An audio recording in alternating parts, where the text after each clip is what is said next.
The gymnasium buzzed with chatter, laughter, and the occasional beeping of robots gone rogue.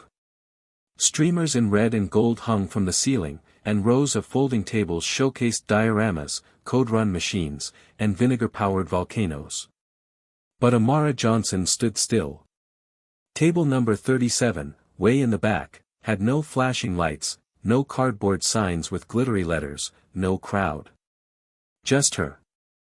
A quiet black girl with thick glasses, her braids pulled into a bun, and a small black device shaped like an egg sitting in the center of the table like some forgotten relic. Kids passed by without a second glance. Some even snickered. "Yo, what is that?" A black magic 8-ball, a tall boy in a varsity jacket said, pointing. "No, man," his friend added, grinning as he held up his phone to record, "it's her alien communicator." "Beam me up, nerd girl." The group burst into laughter. Phones were already up, capturing clips for TikTok. One girl pretended to scan the egg-shaped device with her water bottle like a ghost detector. Amara said nothing. She stared down at her invention, small, matte, pulsing with a faint blue light. Her fingers were tightly interlocked in front of her. Inside, her heart pounded, loud enough to drown out the noise around her. But outside, she remained calm. Frozen. Invisible. Again. She could feel the eyes. Not just the bullies. Teachers who didn't know her name. Students she'd sat beside for years who never said a word. Even her little brother, Marcus, had wandered off in search of a cooler table. And still, she stayed. Then the microphone crackled. The school's vice principal cleared his throat at the podium near the entrance. "Ladies and gentlemen, we're about to begin judging in 10 minutes. Please be ready to present your projects. Judges will come by individually. Good luck." The laughter died down. The boys moved on. But the damage was done. Hit subscribe and leave a comment with where you're watching from. This story might just spark a new beginning. What's one thing that always pushes you forward, even when things get tough? 2 months earlier. Rain pelted the cracked windows of the Johnson household, a small brick home sandwiched between 2 larger houses in a quiet Atlanta suburb. The living room lights flickered as thunder rumbled overhead. Amara sat cross-legged on the floor, surrounded by wires, scrap plastic, and her old Kindle Fire, its insides carefully gutted. She was building something. Again. On the coffee table lay a notebook, pages filled with sketches, code notes, and question marks. At the top of the page. Project Nova. Purpose, to help students like me, learn and believe in themselves. Amara, her mother's voice rang from the kitchen. "You left your stuff out again. I'm not telling you twice." "I'll clean it in a sec, Mom," Amara replied quietly. "Now." She sighed, gently placing the half-assembled device into a shoebox and sliding it under the couch. Her mother didn't hate her inventions. But she didn't understand them either. To her, Amara's obsession with AI, microchips, and machine learning wasn't a gift, it was a distraction. One that pulled her daughter further into her own world, away from chores, family dinners, and real priorities. "You're not going to build the next Google in our living room," her mom had once snapped. "Try getting an A in algebra first." No one saw her vision. Not her teachers, not her classmates, not even her mom. Well, maybe someone did once. The memory came like a breeze, soft and fleeting.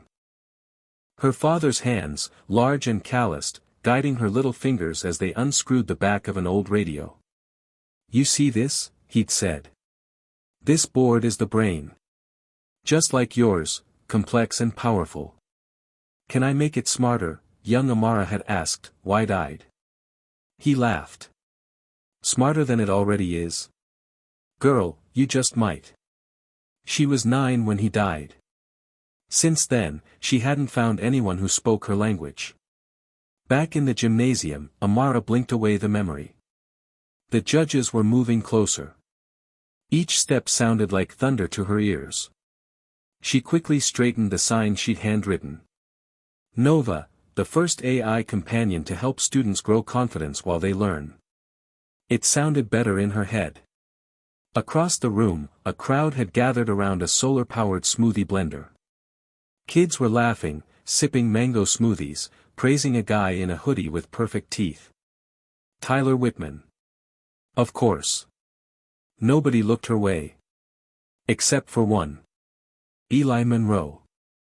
A tall, quiet kid from her chemistry class. He was leaning against the bleachers, sipping Sprite, watching her with a raised eyebrow, not mocking. Just curious. He offered her a small nod. She blinked in surprise but didn't nod back. She wasn't sure how to. Not anymore. The judges reached the table before hers. She could hear the pitch from the girl ahead, so I made a filtration system using used denim and charcoal to clean local river water. The judges smiled. Impressed. Amara swallowed. You don't belong here. No one believes you. Even you don't believe you. She glanced down at Nova. The device's light was flickering now, waiting for activation. It was ready. Was she?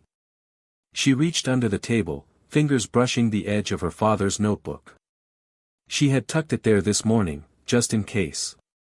One page was marked. She opened to it, heart thudding. In his familiar scrawl, it read. Remember, baby girl, invention isn't just about building machines. It's about building belief. Start there. The judges stepped to her table. She looked up. Took a breath. And said, clearly, hi. My name is Amara Johnson. This is Nova. Amara Johnson's world wasn't loud. It wasn't bright. It was quiet, soft, and dark in places where even the sun seemed hesitant to shine. She was used to it. Her room was the smallest in the house, tucked away in the back corner like an afterthought. A bed with a simple comforter, a desk cluttered with wires, books, and the remains of failed experiments. A few scattered awards for science fair participation from years past rested awkwardly on the windowsill, collecting dust. They were reminders of all the times she'd done something that wasn't good enough to earn applause, just enough to be ignored. Her father had called her his little scientist when she was younger. He'd sit her on his lap while they disassembled old radios, rewired toy cars, and built bizarre creations from spare parts. They'd laugh at their silly mistakes, learning together, slowly. His hands, large and rough, always made her feel safe, like the world outside couldn't touch them.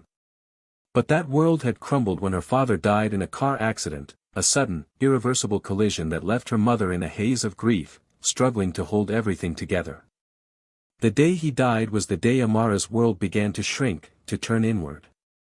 Her mom, though loving, became more distant. She wasn't the same woman who had filled their home with jokes, stories, and an unshakable belief that Amara could do anything. It was like a part of her had died too, and with it, Amara's connection to her. Their house became quieter, colder. No one spoke much anymore, except when necessary. And as time passed, Amara's passion for science, for building and creating, became something no one really noticed. Her mother never quite understood her drive to build machines that talked back or could help students with their homework. To her, it was a distraction. Amara's obsession with inventing things seemed frivolous, an escape, perhaps. But it wasn't an escape for Amara. It was the only place she felt real. Where she could control the world around her and not feel invisible. Amara glanced up at the clock on her wall. It was nearing 7:30 p.m. Marcus, her little brother, would be finished with his homework by now. But he wasn't in the living room, where he should have been, helping their mom make dinner, like he usually did. Instead, he was probably in front of the TV, watching whatever show he'd found that kept him glued to the screen. That was how it always was now, her mom asking her to do things for the family, but Amara rarely having the chance to really be a part of anything. Marcus, who was 6 years younger than Amara, was the one everyone seemed to look at more these days. Their mother's pride was focused on him, his basketball games, his quick wit, and his charm. Amara loved him, of course, but he wasn't her. He was the loud one. The one who could make friends with anyone. The one who would never get teased for being quiet. And, honestly, it sometimes hurt. Amara had worked so hard to be noticed, to prove she was worth more than the invisibility cloak that seemed to follow her everywhere. But it never worked. Her mother's voice broke through the silence. Amara. Did you hear me? She snapped back to reality, blinking as she realized she had been staring at the same spot on the wall for several minutes. Her mother stood in the doorway of her room, arms crossed, an impatient look on her face. Sorry, Amara muttered, standing up from the desk and brushing the papers aside. I didn't hear you. I asked if you were going to help with dinner tonight or if I'd be doing it all myself like last time. Her voice wasn't unkind, but it was worn down from days of exhaustion. Amara's stomach twisted in discomfort. She could already sense her mother's frustration with her, the way she never seemed to quite fit into the family's rhythm. It wasn't a major argument, but it always left a mark. She'd do what she could to fix it, but it wouldn't be enough. It never was. I'll help, Amara said quickly, rushing to her feet. Her mom glanced at her, eyes softening for a brief moment. You know, Amara. You really need to stop hiding in here so much. You're not going to get anywhere just sitting around with your gadgets. Your grades are slipping, and I haven't seen you spend any time with Marcus lately. I'm fine, Amara said, forcing a smile that didn't feel real. I'm working on a project for school. I'll have everything ready soon. Her mother shook her head, clearly tired. You can't live in the future forever, honey. Sometimes, you need to live in the here and now. The following day at school, the weight of that conversation lingered like a cloud over her head. Amara kept her head down as she walked through the crowded hallways of Jefferson High. The buzz of lockers slamming shut, feet scuffling, and voices shouting filled the air, but Amara barely noticed. It all felt so distant to her, a place she didn't belong. In the back of the classroom, she sat in her usual seat. There were no friends, no whispers of excitement about the weekend, no requests to hang out after school. Just her, the numbers on the chalkboard, and the hum of the fluorescent lights above. It was in that space of complete solitude that she felt the first spark of inspiration, a spark that would eventually turn into something more. Her chemistry teacher, Mrs. Evans, began the class with a routine lecture about chemical reactions and the laws of thermodynamics, but Amara was already lost in her thoughts. She wasn't interested in balancing equations or memorizing formulas. Her mind was occupied with the idea that had been growing inside her for days. A machine, an AI companion that could help students like her, students who were too often overlooked. She scribbled on her notebook, filling page after page with sketches and notes. The idea was coming together slowly, but it felt right. This was something that could change everything, for her, and maybe for other students who felt just as invisible as she did. She glanced up, just for a second, and saw Eli sitting a few rows ahead. He was busy taking notes, but their eyes met for a split second. There was no mocking, no laughter, just an understanding. A silent acknowledgement that Amara wasn't as alone as she sometimes felt. That glance made her feel seen. For the first time in a long time, she felt a flicker of hope. The days between school and her evening homework had begun to blur into one long stretch of time where Amara's only focus was her project. Her fingers were stained with ink, soldering iron burns, and the kind of exhaustion that only comes from trying to build something impossible, something no one believed in. She sat at her desk, her room lit only by the soft glow of a desk lamp, surrounded by the mess of wires, screens, and half-completed sketches of Nova. It was nearly 11 p.m., and her mom had called for the third time that evening. But Amara hadn't answered. She was too deep into it now. The ideas were flowing, and every step felt like a small victory, the kind she hadn't felt in a long time. Her phone buzzed, breaking her concentration. A message from her best, and maybe only, friend, Gia. Hey, Amara, are you coming to school tomorrow? Mrs. Evans is really giving extra credit for those who help out in class. You could use it for that project of yours, huh? Amara's heart sank. She could see the irony in Gia's message. It wasn't a joke, but it felt like one. Extra credit? Her classmates didn't care about her invention. They didn't care about her. It was just another reminder of how alone she really was in this. Still, she typed a response. I'm fine. No need for extra credit. Her fingers hovered over the send button, but before she could stop herself, she added another message. I'm working on something important. The moment she hit send, she immediately regretted it. Gia had always been supportive, but her message, like everyone else's, felt like a reminder that Amara was on her own in this. She had nothing left to prove to anyone except herself. But then, something odd happened. Gia replied almost immediately, Amara, wait. I know it's tough, but don't give up. You've got this. Don't let them make you doubt yourself. You are important. Amara stared at the message for a long time, rereading it over and over, her chest tightening. It was the first time in weeks that someone had made her feel like she might actually be capable of something great. She could almost hear Gia's voice in her head, supportive, unwavering, and full of faith in her when she had none left for herself. The next day at school, Amara walked into the cafeteria, her arms loaded with her backpack and her lunchbox. The noise was deafening, laughter, shouting, and the unmistakable sound of her classmates gossiping. She kept her head down, avoiding eye contact with anyone. A few students glanced her way, but they quickly turned back to their friends. Amara wasn't part of their world. She was the quiet girl with the crazy ideas, the one who built machines no one understood. The sound of footsteps behind her caught her attention. She turned, just in time to see Tyler Whitman and his group of friends walking past. Tyler, always the center of attention, smirked as he saw Amara carrying a small circuit board under her arm. Hey, look, it's the science genius, Tyler said, loud enough for everyone in the vicinity to hear. What's she building today? A time machine? His friends snickered. Amara clenched her jaw, but she said nothing. She had no interest in engaging with Tyler. He was just another reminder that no matter how hard she worked, no one would take her seriously. No one cared about what she had to offer. As she reached the lunch line, she heard a familiar voice. Gia. Amara. Over here.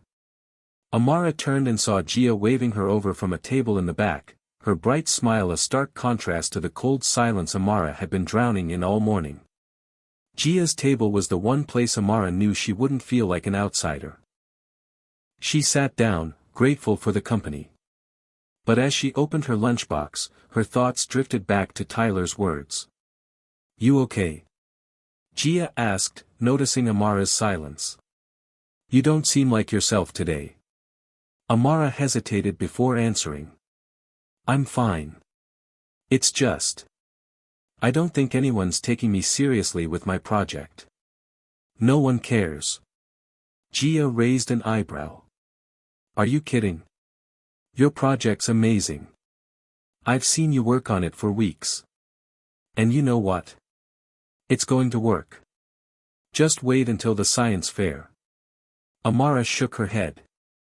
That's the thing, Gia. No one cares. They just see me as the quiet girl with weird ideas. Gia smiled knowingly. Maybe. But that doesn't mean you have to give up. You're more than that. You just have to prove them wrong.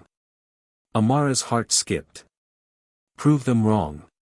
The words hung in the air, lingering like a promise. But Amara wasn't sure she had it in her to prove anyone wrong. What if they were right? What if her idea wasn't good enough? The bell rang, signaling the end of lunch, and Amara gathered her things, silently wondering if she'd ever be able to shake off the weight of self-doubt that seemed to settle on her shoulders every time she tried to step forward. That afternoon, Amara sat in the library, reading through her notes on Nova, trying to focus on the next steps of her project. But no matter how hard she tried to concentrate, Tyler's mocking voice echoed in her head. Time machine. She couldn't shake the feeling that she was wasting her time. That maybe everything she'd worked on, everything her father had believed in, was just another childhood dream. A loud thud interrupted her thoughts, and she looked up to see Eli Monroe standing across the table, holding a pile of textbooks. "Hey, Amara," he said casually, his voice low and friendly.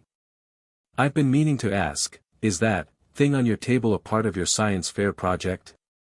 Amara blinked, surprised by the question. She glanced at the circuit board and wires sprawled across the table, feeling a slight flush of embarrassment. Yeah. She hesitated. "It's a prototype for something that might help students with learning." "Really?" Eli's interest piqued. He set his books down and leaned in. "That sounds cool. Do you need any help with it?" "I mean, I don't know much about coding or machines, but I'm a pretty good problem solver." For a moment, Amara was speechless. Eli Monroe was the last person she'd expected to show interest in her project. He was popular, well-liked, and never seemed to take anything seriously. But now, here he was, asking to help. It felt like the world was shifting, slowly, but with purpose. And for the first time in a long time, Amara felt a flicker of hope. Amara barely slept that night. The thoughts of Nova, the AI system she was building, kept running through her mind. Every detail of the design, every piece of code she had written, seemed to whirl in her brain like an unending tornado. She had worked on it for so long, but now, with the pressure of school looming closer and the weight of her doubts heavier than ever, she wasn't sure if she was close to anything real. She had all the parts, the hardware, the coding, the framework. But it felt like a puzzle with 1,000 pieces missing, and she had no idea how to fit them together. Would Nova really help students in the way she hoped? Or was it just another dream, another thing that would fade away the moment anyone saw it in action? Amara sat at her desk the following morning, rubbing her eyes as she looked over her scattered notes. Her mom had told her to focus on her studies, to forget about the project that was taking over her life, but Amara couldn't. She knew this was her chance to prove herself. To show her mom, and everyone else, that she wasn't just a quiet girl with ideas. She was someone who could make a real difference. The sound of a knock on her door pulled her back from her thoughts. "Amara?" It was her mom's voice. "We need to talk." Amara's stomach clenched. She knew what was coming. It had been a week since they last spoke, and the tension between them had only grown. Her mom didn't understand. She didn't see how important Nova was to Amara. Not in the way she saw Marcus' basketball practice or his good grades. "Come in," Amara muttered, already feeling the weight of her mother's disapproval before the conversation even started. Her mom stepped inside, crossing her arms with a sigh. "Amara, we need to be realistic here. You've been pouring all of your energy into this machine. What about your future? Your grades? This thing you're working on, it's great that you have a hobby, but don't let it take over everything." Amara's pulse quickened. She tried to keep her voice steady. "Mom, this isn't just a hobby. This project, it could help people. It could change the way students learn." Her mom's expression softened but stayed firm. "I get that you want to prove something, Amara.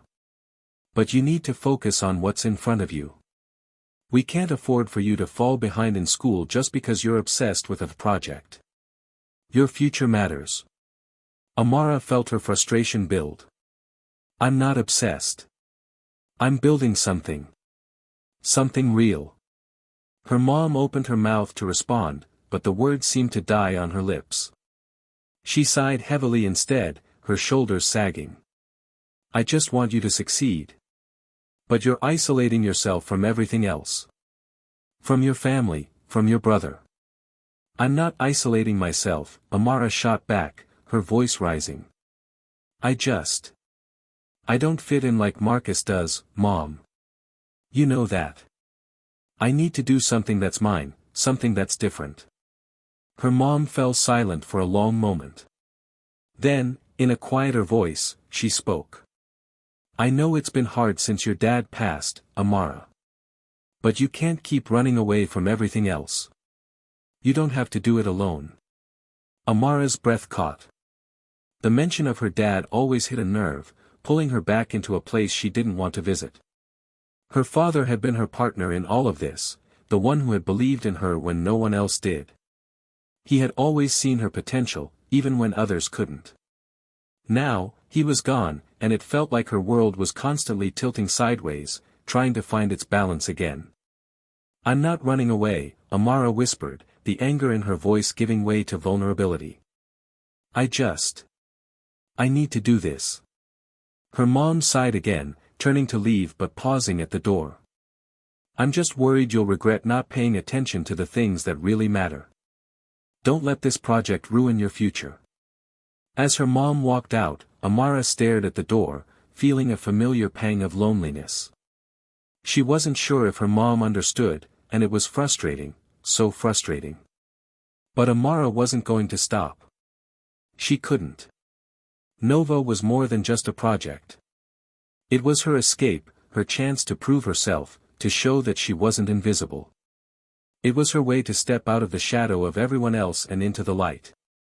By the time Amara arrived at school the next day, the pressure had mounted. Her mom's words echoed in her mind, weighing her down like a heavy cloak. Would it really be worth it?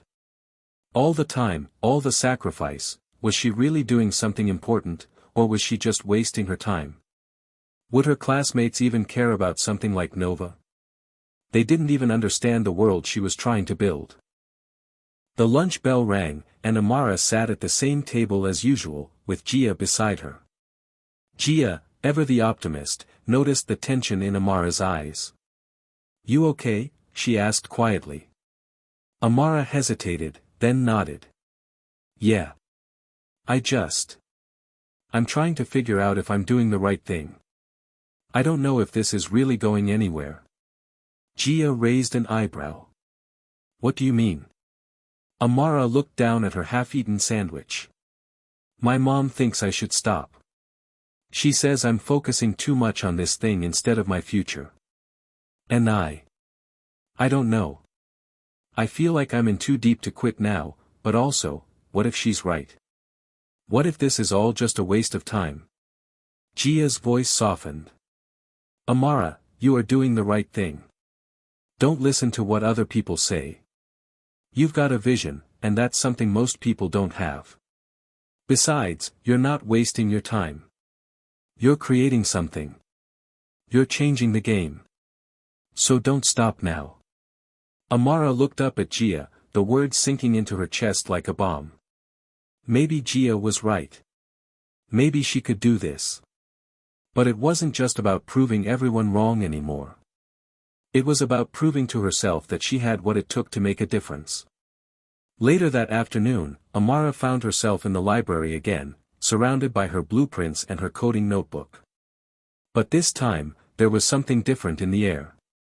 She wasn't working alone.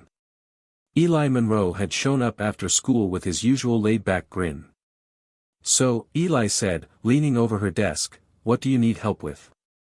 Amara blinked, surprised by his sudden presence. You're serious about this? Eli shrugged. Why not? I mean, I might not know all the tech stuff, but I can help brainstorm. We could figure this out together. Amara stared at him for a moment, unsure whether she should accept the help. But then, something clicked. This is real. He believed in her project, and even though it wasn't exactly how she imagined it, it felt like the beginning of something bigger. All right, Amara said, the words feeling almost like a challenge. Let's do it. Amara couldn't believe how much progress she had made in just a few days. With Eli's help, her project, Nova, was starting to come to life. What had once been a chaotic pile of circuits, screens, and wires was now taking shape. The code was smoother, the design was coming together, and for the first time in weeks, she could see the end goal. Nova wasn't just a dream anymore. It was becoming a reality. The pair had spent countless hours after school in the library, hunched over her laptop, solving problem after problem. Eli had a surprising knack for breaking down technical concepts and simplifying them in ways that made Amara's head spin. Where she had once been lost in the coding, Eli had a way of seeing patterns, of making the complex seem easy. "I think we're getting close," Amara said one evening, glancing at the screen. "I can actually see it working. It's actually going to work." Eli leaned back in his chair, a wide grin spreading across his face. "Told you it would.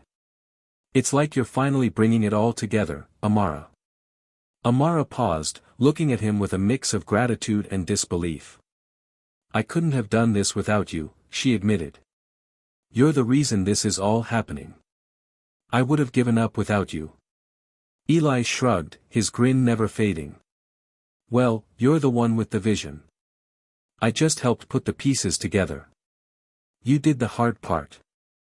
Amara smiled, feeling a weight lift from her shoulders. For the first time in a long time, she didn't feel alone in this.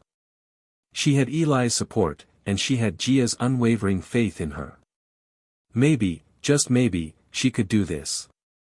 But as the days passed, the pressure only seemed to increase. The countdown to the science fair was growing shorter, and the whispers around school were getting louder. The teasing from Tyler Whitman and his friends had gone from casual jabs to full-blown ridicule. Every time Amara walked through the hallways, she could hear them snickering behind her back. "Look, it's the genius again," Tyler's voice echoed in the hall. "Is she going to pull another rabbit out of her hat? Maybe build a rocket to the moon next?" Amara's heart sank, but she kept her head down, determined not to let their words get to her. She had learned to ignore it, to focus on the things that mattered. But every day, the weight of their mockery pressed down harder. That afternoon, as Amara was working on the final tweaks to Nova's interface, she felt the familiar sensation of eyes on her. She turned to find Tyler, standing just a few feet away, a smug smile on his face. He was with his usual group of friends, all of them wearing the same look of amusement as they watched her. "Hey, Amara," Tyler called, his voice dripping with sarcasm. "How's that genius project of yours coming along? Still trying to make a robot that'll do your homework for you?" Amara's face flushed with embarrassment. She opened her mouth to retort, but the words caught in her throat. She couldn't give him the satisfaction of getting under her skin, not when she was so close. But Tyler wasn't done. He stepped closer, his voice growing louder. "You know, no one cares about your little project, right? It's just a bunch of wires and code. You think anyone's going to be impressed by that?" Amara clenched her fists, feeling the heat of her anger rise. She wanted to say something back, something that would shut him down, but she didn't. Instead, she took a deep breath and turned back to her laptop, blocking out the noise. Tyler's friend snickered. "Yeah, don't bother, Tyler. She's too busy living in her little tech world." The group of them walked away, their laughter trailing behind them, but Amara didn't move. She just sat there, staring at her screen, fighting back tears. It wasn't just their mockery that hurt. It was the feeling of being unseen, of being reduced to nothing more than the quiet girl with the weird ideas. She had spent so long trying to prove herself, but it felt like no matter what she did, it was never enough. The doubt crept in, as it always did. What if Tyler was right? What if no one cared? But just as quickly, she shook her head. No. She couldn't let them win. She wouldn't. This project was bigger than their petty cruelty. It was hers, and it was real. As if on cue, Eli appeared beside her, his usual calm demeanor a sharp contrast to Amara's inner storm. "Don't let them get to you," he said quietly. "You're building something that matters. You've already gone further than they'll ever go." Amara glanced at him, her voice barely a whisper. What if they're right? What if this is all a waste of time? Eli shook his head firmly. If it was a waste of time, you wouldn't be so close to making something that could change everything. You're not a joke, Amara. You're a creator. Don't forget that. Her heart fluttered with a mix of gratitude and fear. She wanted to believe him, but it was hard. Every step forward felt like a battle, and the farther she went, the more people tried to drag her down. That night, as Amara sat alone in her room, looking over her work one last time, she felt a spark of determination. I'm doing this for me. For Dad. For everyone who's ever told me I couldn't. But the next day, something happened that nearly shattered everything she'd worked for. It was the day before the science fair, and Amara's nerves were on edge. She had stayed up late tweaking Nova's final features, testing the program over and over again. Everything was ready. Or so she thought. As she arrived at school, the air felt thick with tension. Her classmates buzzed with excitement for the big event, but Amara couldn't shake the feeling that something was off.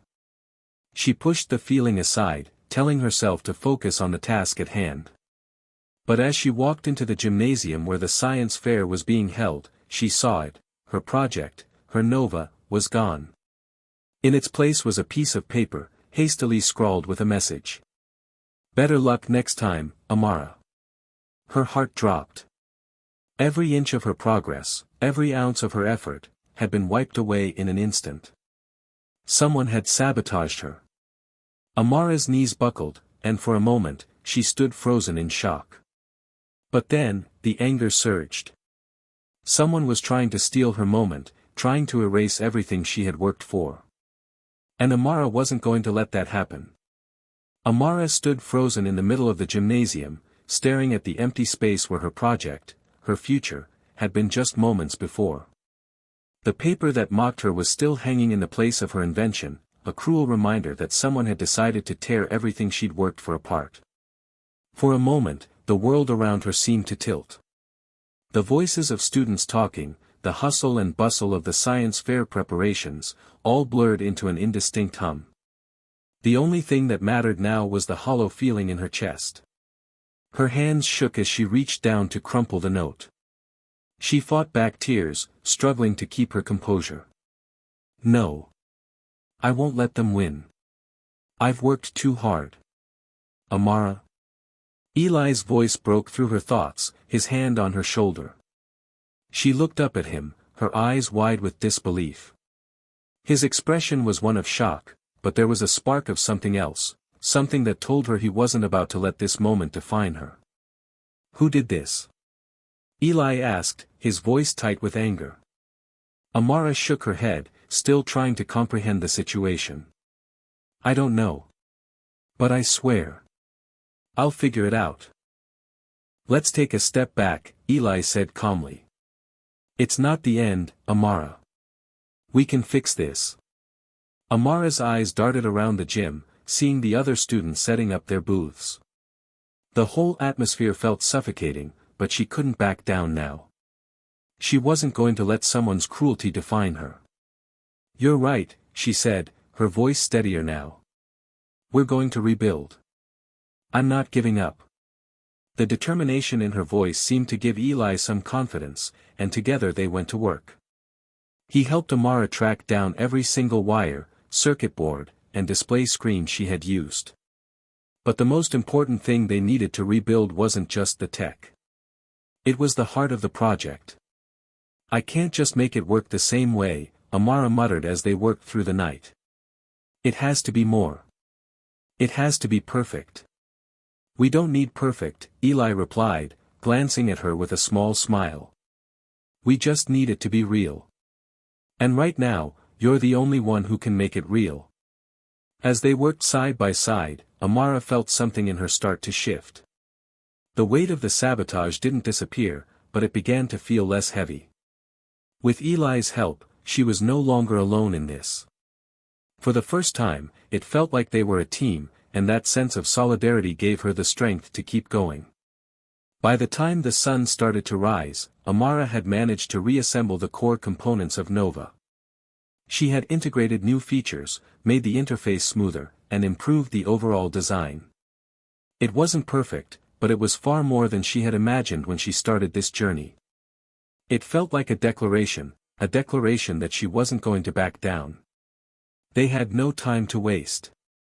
The science fair was scheduled to start in just a few hours. As Amara and Eli moved toward their display table, the noise of the crowd filled the gym, and Amara's heart raced.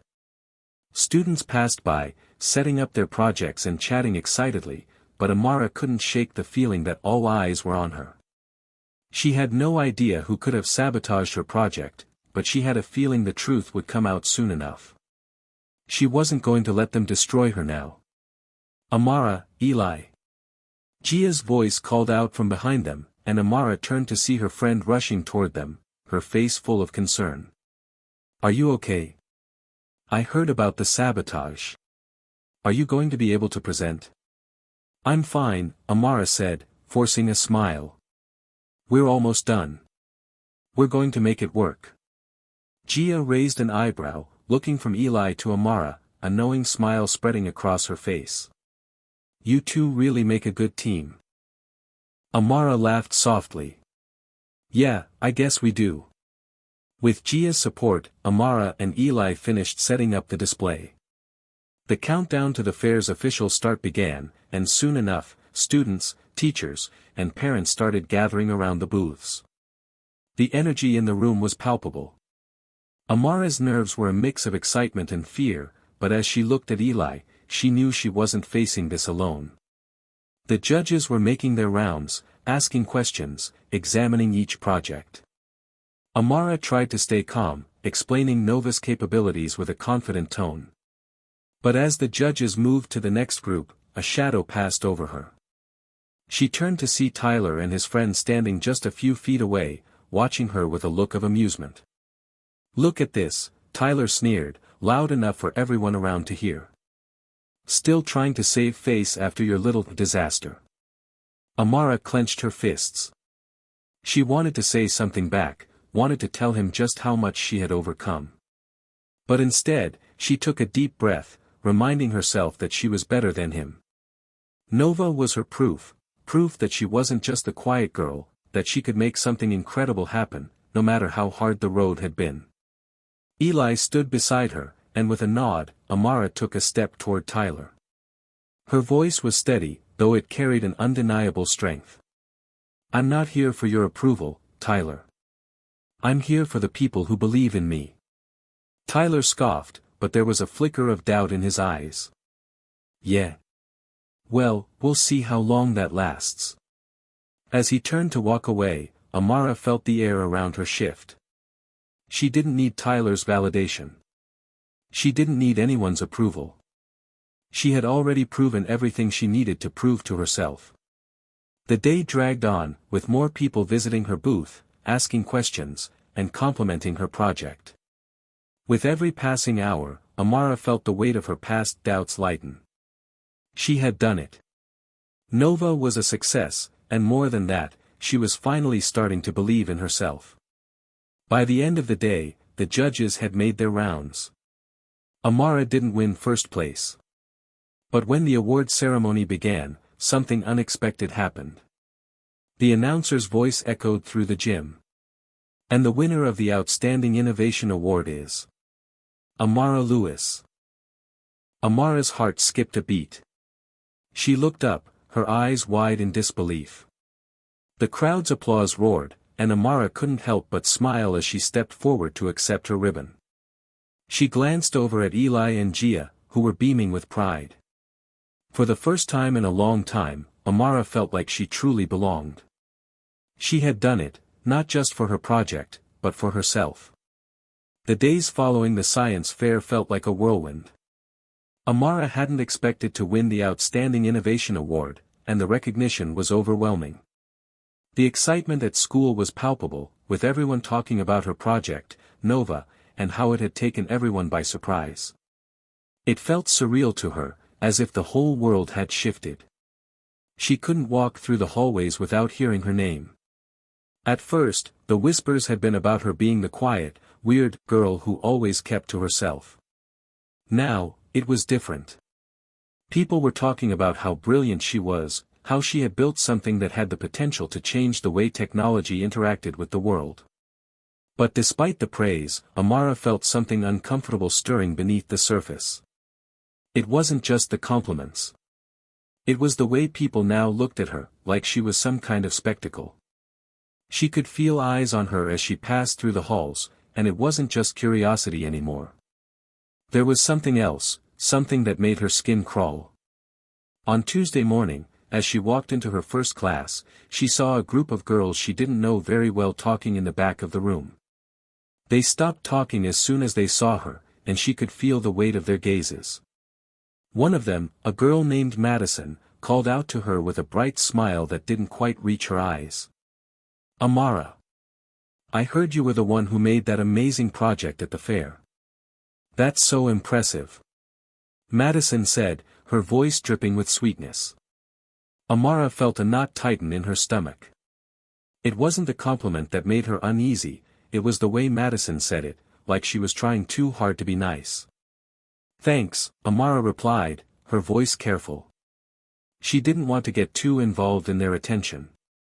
She was still processing everything, still trying to adjust to the idea that people were now looking at her as something more than just the quiet girl who always sat in the back. "Oh, we were just talking," Madison continued, leaning in slightly. "You know, about how talented you are. I've been working on a little project of my own. Maybe you can help me with it sometime." Amara's heart raced. She could tell Madison wasn't offering help out of the goodness of her heart. She was just looking for a way in, a way to use Amara for her own gain. The realization stung more than Amara cared to admit. "I'm busy," Amara said quickly, trying to walk away from the conversation before it could go any further. But as she turned to leave, she couldn't shake the feeling that this kind of attention was going to follow her everywhere. By the end of the week, the new reality had fully sunk in. Amara had gained recognition, yes, but it wasn't all positive. The people who once ignored her now seemed to have an agenda, either to use her for her talent or to tear her down. She couldn't help but notice how many people who had once mocked her were now trying to be her friend, each one attempting to latch onto her success like a parasite. Even Tyler Whitman, the one who had been the most vocal in his bullying, had changed his tune. He had approached her several times, offering shallow compliments and trying to make small talk. The irony wasn't lost on her. After everything he had done to her, now he was acting like nothing had happened. "What's up, genius?" Tyler had greeted her that morning, flashing a smile that didn't feel genuine at all. "I heard your project was the talk of the town. Maybe you'll make something for me next." Amara's skin crawled. She didn't have the energy to entertain his attempts at manipulation, so she just nodded politely and walked away. She had learned to distance herself from the negativity that came with his presence. The most significant change, however, wasn't the way people were treating her, it was the way she was beginning to see herself. For the first time in her life, Amara was beginning to feel like she deserved the recognition. It felt empowering, but it also left her conflicted. She had spent so long hiding in the background, avoiding the spotlight, that the attention now felt foreign. And with this newfound attention came a fear of not being able to live up to the expectations people now had of her. That afternoon, as Amara sat in the library, trying to catch up on her assignments and focus on her project, her phone buzzed. It was a message from Eli. "Hey, we need to talk. Can you meet me after school?" Amara's heart skipped a beat. They had been so focused on the science fair and the aftermath that she hadn't had much time to just talk to Eli. They had both been busy, trying to figure out how to navigate the growing attention, but she couldn't ignore the feeling that something was off. She replied quickly.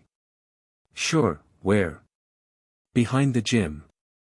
I'll be waiting." The message was short and direct.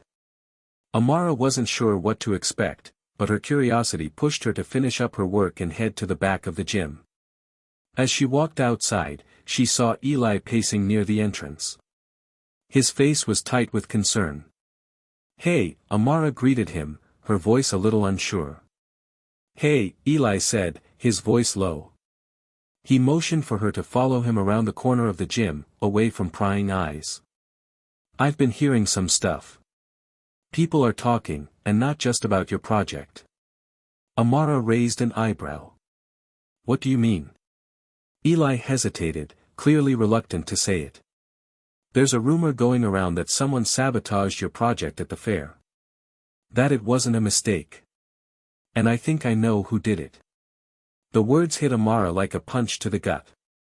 For a moment, she couldn't breathe. She had been trying to ignore the sabotage, to push past it and focus on the future, but the fact that someone had actively worked against her success made her blood boil. "Who?" she asked, her voice tight. Eli took a deep breath. "Tyler." The name felt like a slap in the face. Amara's mind raced. "Tyler? But why?" "I overheard him talking to some people," Eli continued. "He was bragging about how he'd made sure you couldn't win. He didn't think your project would be anything, but when it took off, he had to make sure you wouldn't get too far." Amara clenched her fists, her teeth grinding together in fury. Tyler's betrayal wasn't just about the sabotage, it was about the lies, the manipulation, and the disrespect. She had underestimated him. But now, she was going to make sure it didn't end here. The bell rang at the end of the school day, signaling the start of another afternoon, but for Amara, it felt like the calm before the storm. She couldn't stop thinking about Eli's revelation that Tyler had been behind the sabotage of her project. The more she thought about it, the angrier she became. It wasn't just the fact that he tried to ruin her work, it was the way he had arrogantly manipulated the situation to make sure she wouldn't succeed. As Amara gathered her things, she couldn't shake the feeling that she was at a crossroads. There was a part of her that wanted to confront Tyler, to expose him for the liar and manipulator that he was. But another part of her feared what would happen if she did. Tyler was popular, influential, and if she accused him of sabotaging her project, there was a chance people would doubt her, twist the story, and make her the villain.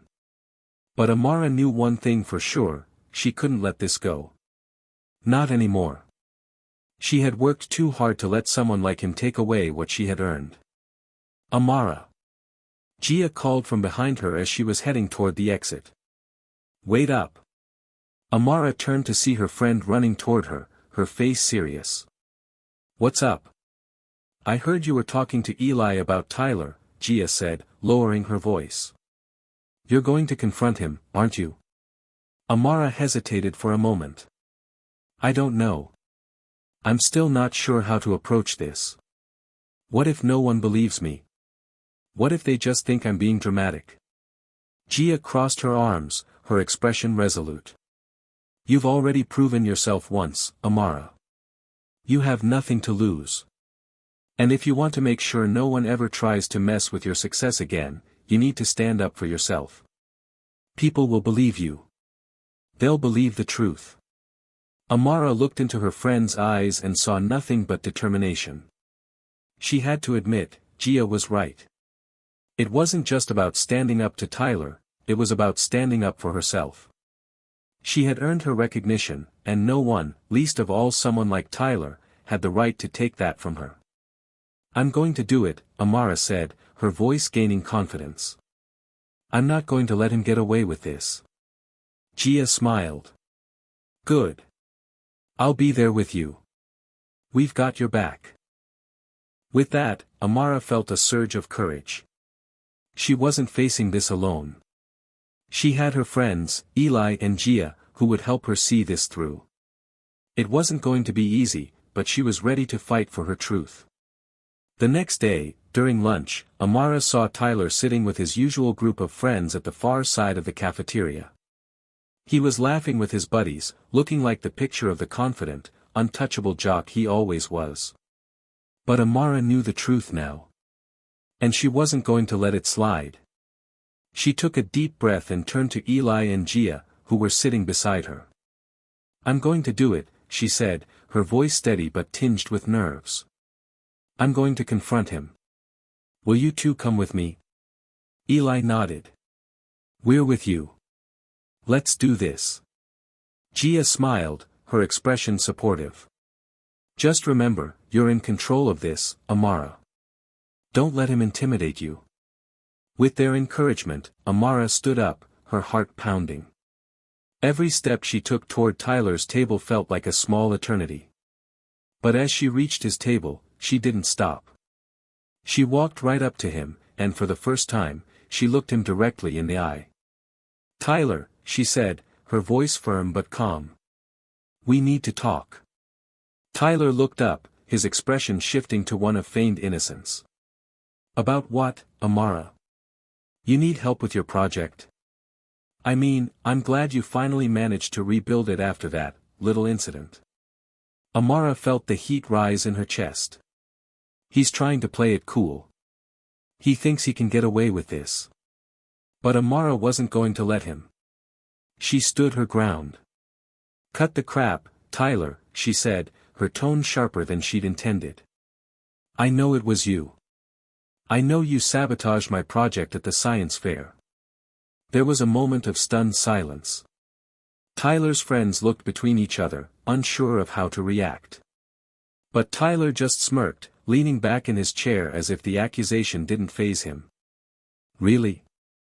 That's what you think?" Tyler said, his voice dripping with mockery. "You think what? Hacked your little robot? That's cute. But you must be mistaken, Amara. Why would I sabotage you? You're nothing." The word stung, but Amara refused to let them have power over her. "I'm not the one who's mistaken. You did everything you could to make sure I wouldn't win. But I don't need your approval. I've done it on my own." Tyler's smirk faltered for a split second, but he quickly recovered. "You're out of your league, Amara. You're lucky you even have this one moment of glory. Don't think that makes you special." Amara's heart raced, but she didn't back down. "What you did was wrong, and I'm going to make sure everyone knows the truth. It's not about the award. It's about respect. And you don't have it." At that moment, something inside Amara clicked. She was no longer the quiet girl who had been afraid to speak up. She was someone who had fought for something real, and she wasn't going to let someone like Tyler drag her down again. Tyler's expression hardened, and for a moment, Amara thought he might lash out. But then, to her surprise, he just scoffed and stood up, walking away without saying another word. His friends followed, glancing back at Amara as if she were a strange alien, and the crowd around them went quiet. Amara stood there, breathing heavily, her chest filled with a mixture of adrenaline and pride. She had confronted him, and won. For the first time, she felt like she had truly taken control of her own story. Eli and Gia approached her with wide smiles, and Eli slapped her a high five. "You did it," he said, grinning. "That was amazing." Gia's eyes sparkled with pride. "You were incredible, Amara. You showed him who's boss." Amara smiled, the weight of the moment settling over her. "Thanks. I couldn't have done it without you too." As the bell rang, signaling the end of lunch, Amara walked away from the cafeteria with her friends by her side. She had faced her fears and taken a stand, and for the first time in her life, she felt like she was in charge of her own destiny. But as she walked down the hall, her phone buzzed. It was a message from Eli. "We may have just started something." Amara looked at the message, her fingers hovering over the screen. Maybe this was just the beginning. Maybe it was time for more than just a science project to change. The next few days at school were a whirlwind of mixed emotions for Amara. The first thing she noticed was the way her classmates had started looking at her differently. Some of the students who had once ignored her now nodded at her in the hallways, their expressions respectful. Others still looked at her like she was a threat, unsure of how to react to her newfound confidence. It wasn't easy, and it wasn't all positive. Some of the popular kids still seemed to view her with disdain, their stares icy as they whispered behind her back. But there was something different now. They were no longer the ones who could control the narrative, no longer the ones who could make her feel invisible. Amara had shown them that she wasn't afraid to fight back, and it had left a mark. One afternoon, as Amara was walking to her next class, she was stopped by a girl from her biology class, Tiffany. Tiffany had never paid her much attention before, but today, she was smiling at Amara in a way that felt genuine. "Hey, Amara. I just wanted to say, you were amazing in front of Tyler the other day. It was really cool how you stood up to him."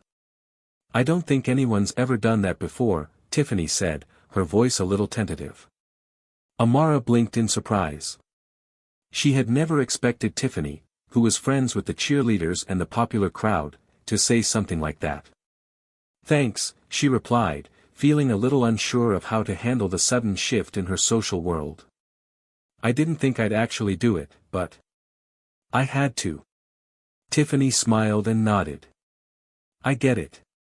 I think more people are starting to respect you. It's like you're not just the quiet girl anymore. You're a force." Amara felt a strange warmth in her chest. It was a compliment, but it was more than that.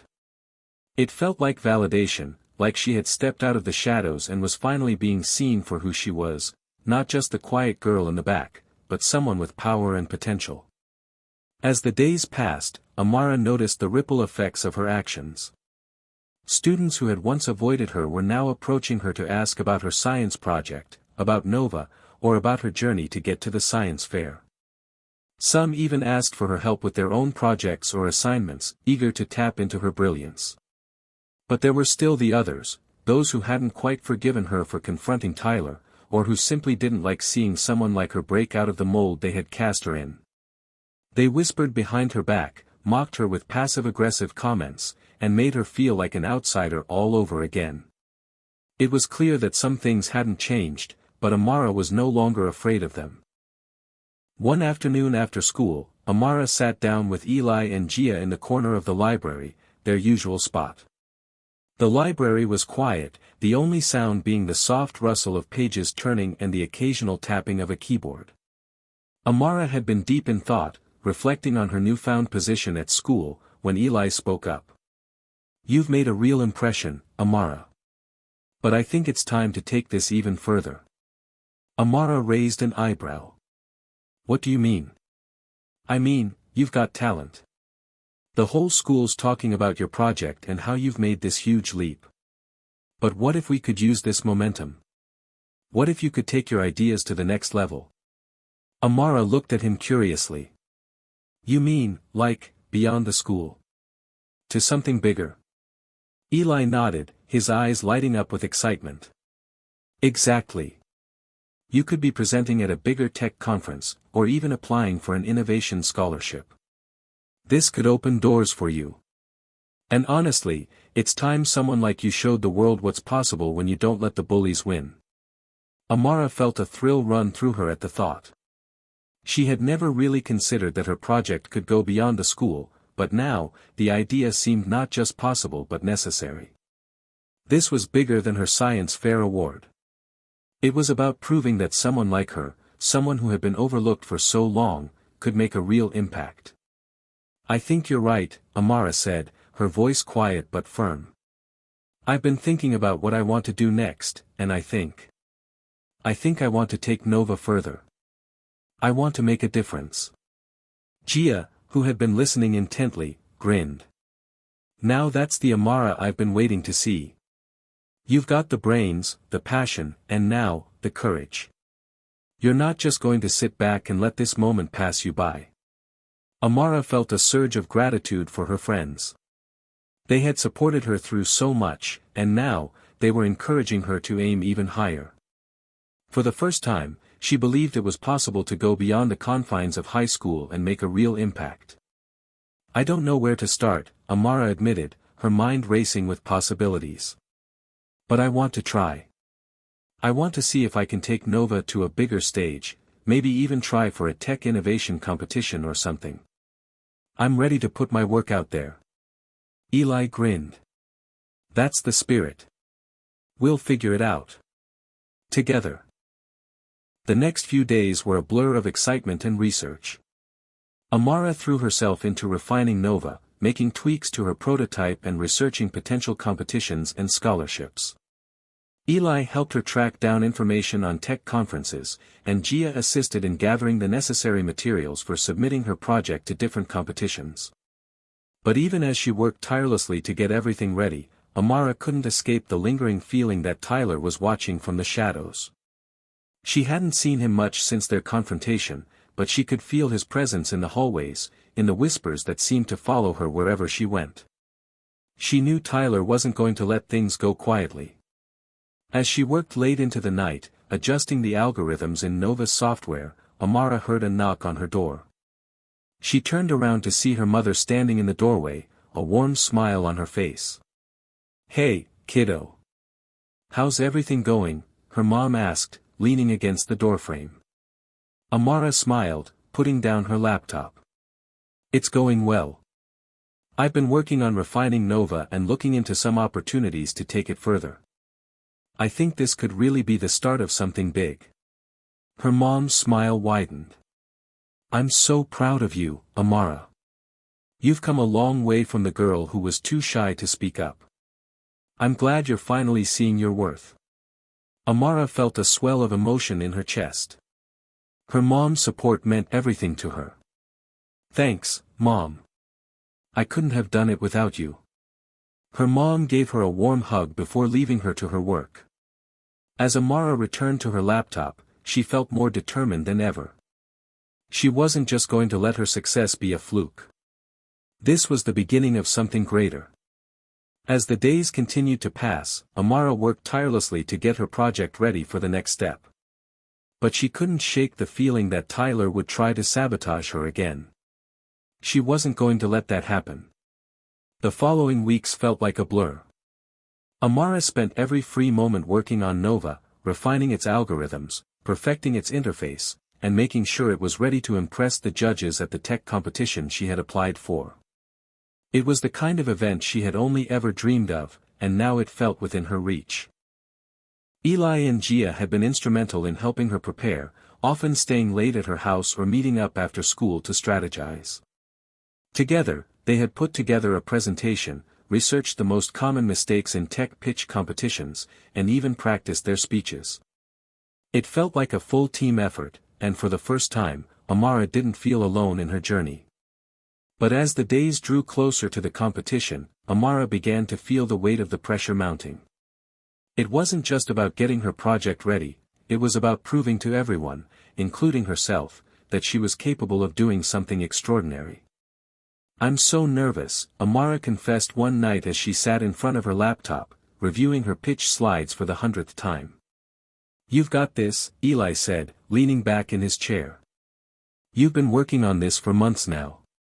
Nova is amazing. And you know your stuff better than anyone. Just stay calm and trust yourself."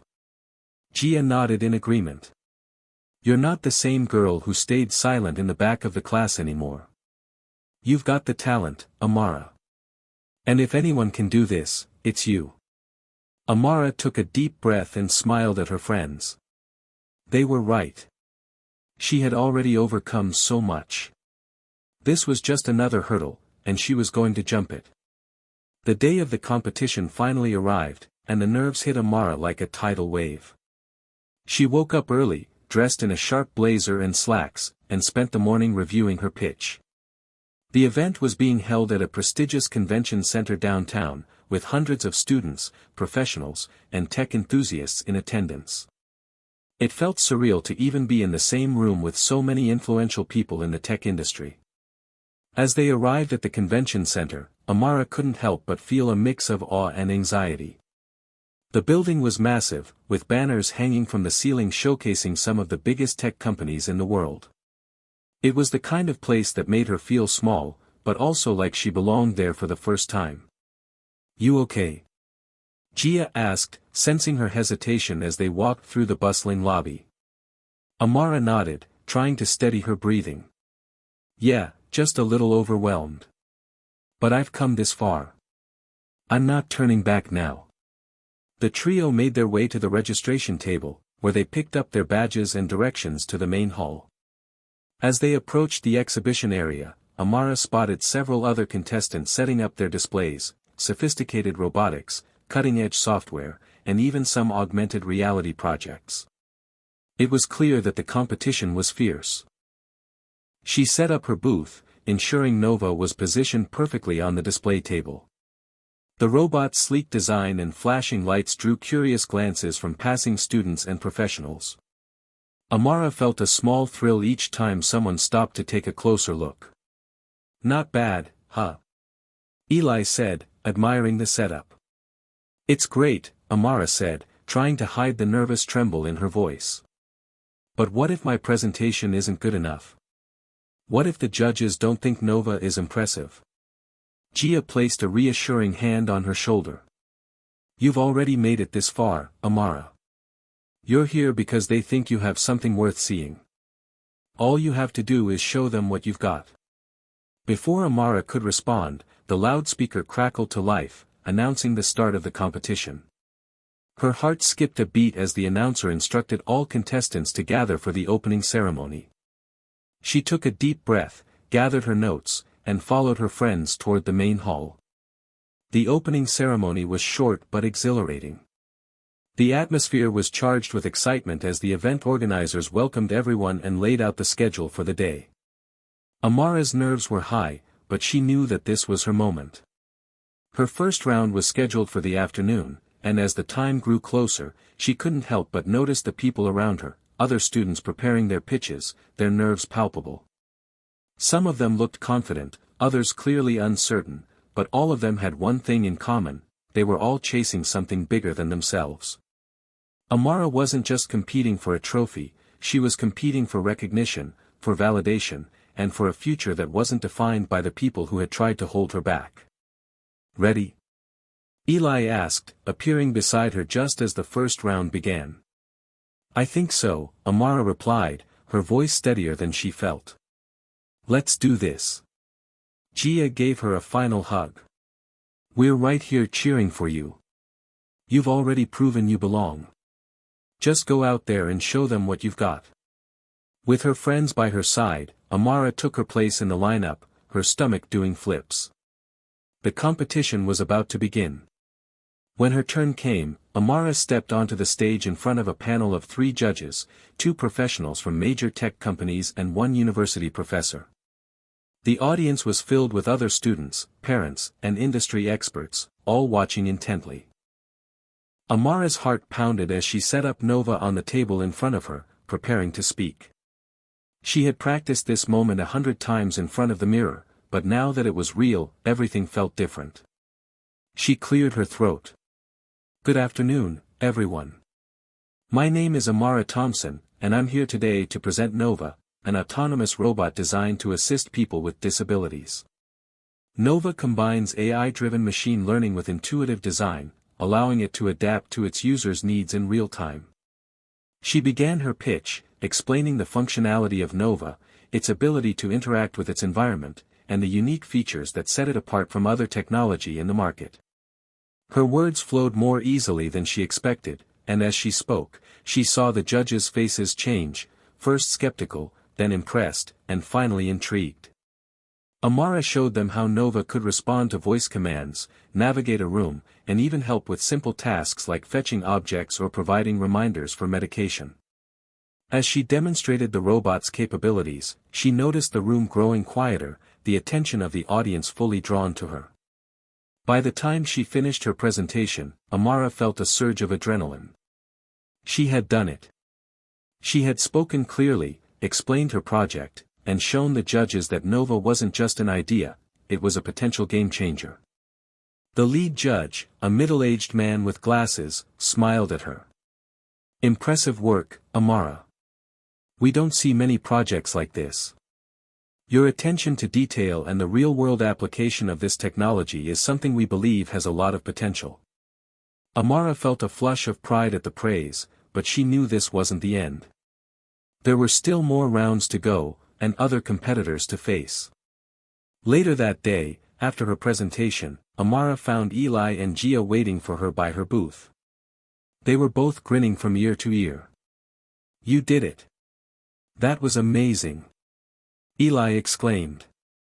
"You were so calm." "I was on the edge of my seat the whole time," Gia added, giving her a hug. Amara grinned back, feeling a rush of relief. I can't believe I actually did it. It felt surreal. Gia raised an eyebrow. Oh, it's far from over. Now we wait for the judges to make their decisions. But no matter what happens, you've already proven yourself. Amara looked around the convention hall, feeling the excitement in the air. She wasn't just a quiet girl anymore. She was Amara Thompson, the girl who dared to dream big, and who was now showing the world exactly what she could do. Hit subscribe and leave a comment with where you're watching from. This story might just spark a new beginning. What's one thing that always pushes you forward, even when things get tough? The days after her presentation at the competition felt like an eternity. Amara had given everything she had in her pitch, and now, all she could do was wait. The tech industry professionals, the judges, the students, everyone had seen her work. But would they see her potential? The possibility of winning the competition kept her up at night, tossing and turning with anticipation. For the next few days, she threw herself into her work, tweaking Nova's code here and there, researching more about emerging technologies, and brainstorming ways to make her project even more groundbreaking. But deep down, she couldn't shake the feeling of uncertainty. Was it enough? Was Nova truly going to change the world the way she had hoped? Every time she opened her email, she found herself scanning for the subject line, Tech Conference, Final Decision. But it was never there. The waiting period felt endless. Amara spent her days with Eli and Gia, catching up on schoolwork and discussing future plans for Nova, but her mind was always somewhere else, obsessing over the outcome of the competition. Her classmates had started to notice, too. The buzz from her presentation had started to spread. Some students who had once ignored her now came up to ask about her project or express how impressed they were. She was finally getting the recognition she had always deserved. But there was still one person who hadn't let up on his animosity toward her, Tyler. He had been eerily quiet since their confrontation during the science fair, but Amara couldn't shake the feeling that he was plotting something. She would often catch him staring at her from across the room, his eyes narrowed, like he was waiting for the perfect moment to strike. Tyler wasn't the type to simply let things go. One afternoon, as Amara was leaving class, she found Tyler waiting for her at her locker. He stood there, arms crossed, a smug expression on his face. You really think you've got what it takes, don't you? Tyler sneered, leaning against the lockers as she approached. Amara took a deep breath, resisting the urge to roll her eyes. She had learned not to let his words rattle her, but there was something about his arrogance that still made her blood boil. I think I've got something worth sharing with the world, Amara replied coolly, not letting his intimidation tactics affect her. Tyler's smirk deepened. You're a joke, Amara. You might have wowed a few people at that competition, but you're not going to get anywhere. You're just some quiet girl who got lucky. You won't last in the real world. Amara felt a flicker of anger rise in her chest. This wasn't about luck. It wasn't about being quiet or loud. It was about her abilities, her vision, and her drive. Keep telling yourself that, Tyler, Amara said, narrowing her eyes. But you're wrong. I'm not just some quiet girl. I'm someone who's actually making things happen. Tyler scoffed. We'll see about that, he muttered under his breath as he turned and walked away, clearly intent on keeping his animosity alive. Amara exhaled slowly, trying to shake off the lingering frustration. She wasn't going to let him get to her. Not anymore. The next day, as Amara sat in her homeroom class, she received an unexpected email from the tech conference organizers. Her heart skipped a beat as she opened it. Congratulations, Amara Thompson. Your presentation of Nova has been selected for the final round of the competition. We are excited to invite you to present your project again at the upcoming award ceremony. The top 3 winners will be announced at the event. She read it over twice, then again a third time just to be sure. This was it. This was the moment she had been waiting for. Amara had made it to the finals. She felt a rush of exhilaration flood through her as she looked around at the other students in the classroom. It was like everything had changed in an instant. The quiet girl who had once been invisible was now a finalist in a prestigious tech competition. And she had done it on her own, through hard work, dedication, and the strength to stand up for herself. Amara? Gia asked, peeking over her shoulder. What's wrong? Amara couldn't contain her grin as she turned the screen toward her. I made it. I'm in the finals. Gia's eyes widened. That's amazing. You did it, Amara. I knew you could. Eli, who had been sitting a few desks away, overheard and rushed over. Wait, what? No way. You're in the finals. Amara nodded, her heart pounding. Yes, I made it. I'm going to the awards ceremony. Gia jumped up, wrapping her arms around Amara in a hug. This is so huge. You deserve this more than anyone. Amara grinned, but the rush of excitement quickly gave way to the reality of what lay ahead. The final round of the competition was going to be even tougher, with the best of the best vying for the top spot. But it wasn't just about the prize anymore. She had a responsibility now, not just to herself, but to her friends, to her community, and to everyone who had supported her along the way. I don't know what to expect next, Amara said, her voice suddenly quieter. But I'm ready to give it my all. I'm not going to back down now. The final round was fast approaching, and Amara's focus sharpened even more. She spent every waking hour refining her project, ensuring that Nova's design was perfect, and rehearsing her pitch until every word felt natural. But it wasn't just the technical aspects that worried her, it was the pressure. The attention. The looming feeling that Tyler, and others like him, would stop at nothing to undermine her. As the days passed, Amara found herself more and more determined to succeed. She wasn't going to let anyone dictate her worth. Tyler might try to sabotage her again, but she wasn't the same person who had cowered in silence. She had the strength to stand tall now. One evening, as she was working late in her room, Amara's phone buzzed. She glanced at it and saw that it was a text from her mom. Amara, I just wanted to say how proud I am of you. You've worked so hard, and no matter what happens, you've already shown the world what you're capable of. Her mom's words were like a lifeline, reminding Amara why she was doing this. It wasn't for the recognition, the awards, or the validation. It was for herself, for the girl who had once been too afraid to speak up, but who had now found her voice. The day of the final round of the competition arrived like a storm, and Amara could feel the intensity of it in the pit of her stomach. The auditorium was packed with excited students, mentors, and industry professionals. The air hummed with anticipation, and the chatter around her seemed distant as Amara took in the magnitude of the event. She was about to go head-to-head with some of the most brilliant young minds in the country, and every fiber of her being was focused on one thing, making sure Nova was perfect. Her friends, Eli and Gia, were by her side as she stood near her booth, adjusting the display for Nova. The robot was sleek and polished, its bright sensors blinking steadily as if it knew it was about to be in the spotlight. I can't believe this is happening, Eli said, his voice filled with awe. You've come so far, Amara.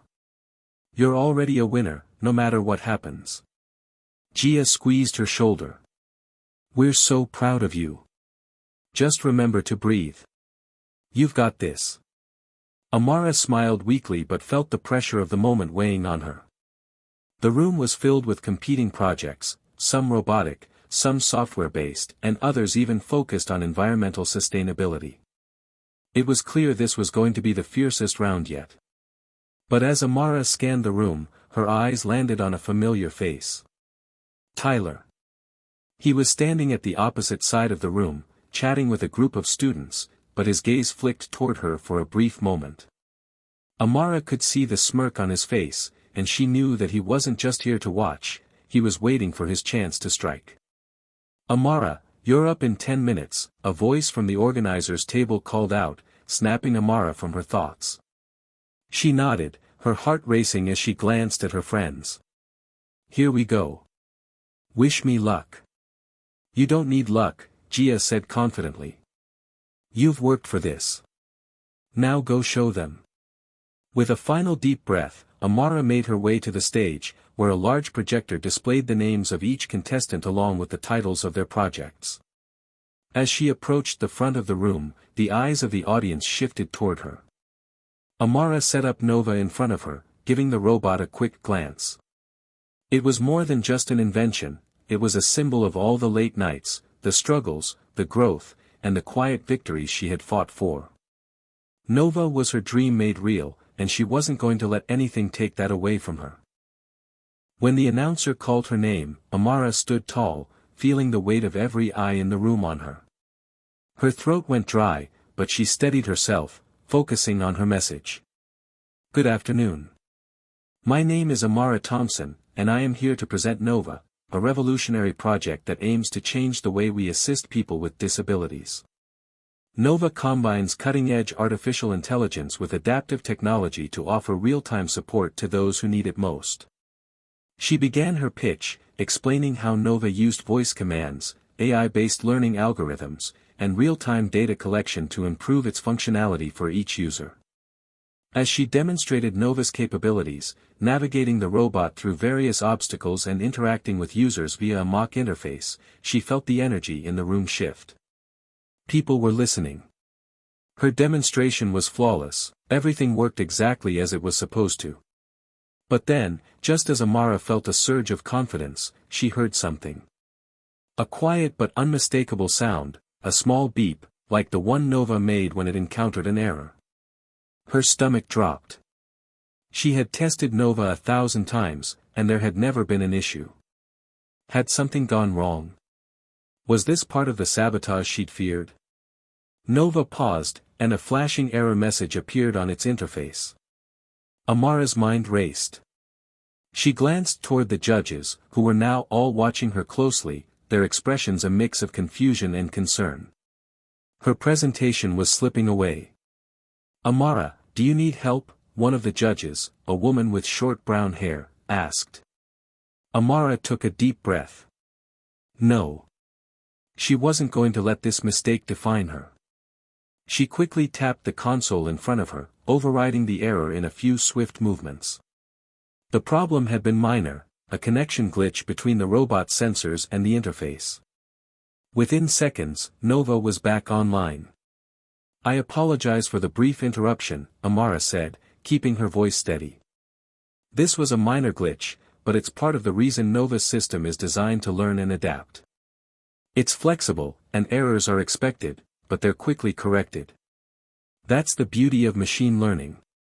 With a smooth motion, Amara resumed the demonstration, showing how Nova quickly regained its functionality, adapting to the surrounding environment. She could feel the judges' eyes on her, but she didn't let their scrutiny rattle her. The rest of her pitch went off without a hitch. The AI-controlled robot was fully functional, and Amara made sure to highlight the impact Nova could have on both individuals and society. By the time she finished, she felt the room's energy shift again, this time, to admiration. When Amara returned to her booth, her hands were still shaking slightly. She tried to calm herself, but the adrenaline was impossible to ignore. She knew her performance had been strong, but the error had thrown her off. Had it cost her the competition? Would it be enough to make her stand out among the other competitors? "Amara, that was amazing," Gia said, rushing over with Eli beside her. "Seriously, I don't think anyone can top that. You recovered so fast from that glitch, it was like nothing ever happened." Amara smiled, but the nervous tension in her chest hadn't fully disappeared. "Thanks, but I don't know. I messed up the demo, and I'm worried that it's going to hurt me." Eli shook his head. "No way. If anything, you showed them exactly how well you handle problems. And that's a huge plus. You proved that you can think on your feet and adapt. That's something no one else can say." Just then, Amara noticed Tyler walking by, a smug grin still plastered on his face. He paused in front of her booth, making eye contact for a moment. "You're lucky the glitch didn't ruin your little show," Tyler said with a smirk. "But don't get too excited. You're not winning this one." Amara's stomach tightened, but she didn't flinch. "I don't need luck, Tyler. I've got something much better: hard work, creativity, and the courage to keep going when people like you try to bring me down." Tyler's grin faltered for just a second before he turned and walked away. Amara stood tall, watching him leave. For the first time, she realized that Tyler's words no longer had any power over her. She had done everything she could. Now it was out of her hands. As the final presentations wrapped up and the judges began their deliberations, Amara could feel the weight of the moment. She had come so far, and she had given it her all. Now, all she could do was wait for the results. The tension in the air was thick as the announcer called the finalists to the front. Amara's heart pounded in her chest, but she couldn't help the smile that spread across her face. No matter what happened next, she had proven one thing: she belonged here. The final results were taking longer than Amara had expected. As she stood in the back of the auditorium, her stomach churned with a mixture of excitement and dread. The judges had just finished their deliberations, and now it was time for the big reveal. The air in the room felt thick, like the weight of every hopeful contestant's dreams pressed down on the very walls. Amara could feel her hands shaking as she fidgeted with her phone. She tried to distract herself by reading through her notes for the umpteenth time, but her mind kept drifting back to the same question: did I do enough? The glitch had been a minor issue, but she couldn't help but wonder if it had cost her the title. "Amara," Gia said softly, standing next to her. "You've already done more than anyone thought possible. I'm so proud of you." Amara smiled at her friend, grateful for the support, but the nerves were still gnawing at her. What if this was the one time I wasn't good enough? "Thanks, Gia. I appreciate you being here. But I can't help but wonder if that glitch, if it's going to ruin everything." Eli, who had been pacing nervously on the other side of the room, turned and came over. "I swear, if you say the word glitch one more time, I'm going to lock you in a room and make you listen to motivational speeches for the next hour. That little hiccup was nothing. You showed them exactly what Nova can do. You recovered faster than anyone else could have. You're fine." Amara chuckled, feeling a little lighter. "I know. I guess I'm just worried. This means so much to me." Gia gave her a warm smile. "We all know how much you've worked for this. We're not just here for the title, Amara. We're here because you've proven that you belong here. This competition is just a stepping stone. There's so much more waiting for you." Amara nodded, trying to push down the rising tide of doubt. She had worked so hard to get here, late nights coding, experimenting with Nova's capabilities, all while keeping up with school and dealing with everything else in her life. She had come too far to let fear take over now. The announcer's voice crackled through the speakers, bringing the crowd's murmurs to an immediate hush. "Thank you to all of our finalists for your incredible work and presentations. The judges have come to a decision, and we will now announce the winners." Amara's heart pounded. Every second seemed to stretch on forever as the announcer began reading off the names of the third and second place winners. Each name sent a jolt of nervous energy through Amara's body, but as the last name was called for second place, she could feel her anxiety reaching its peak. The moment had arrived.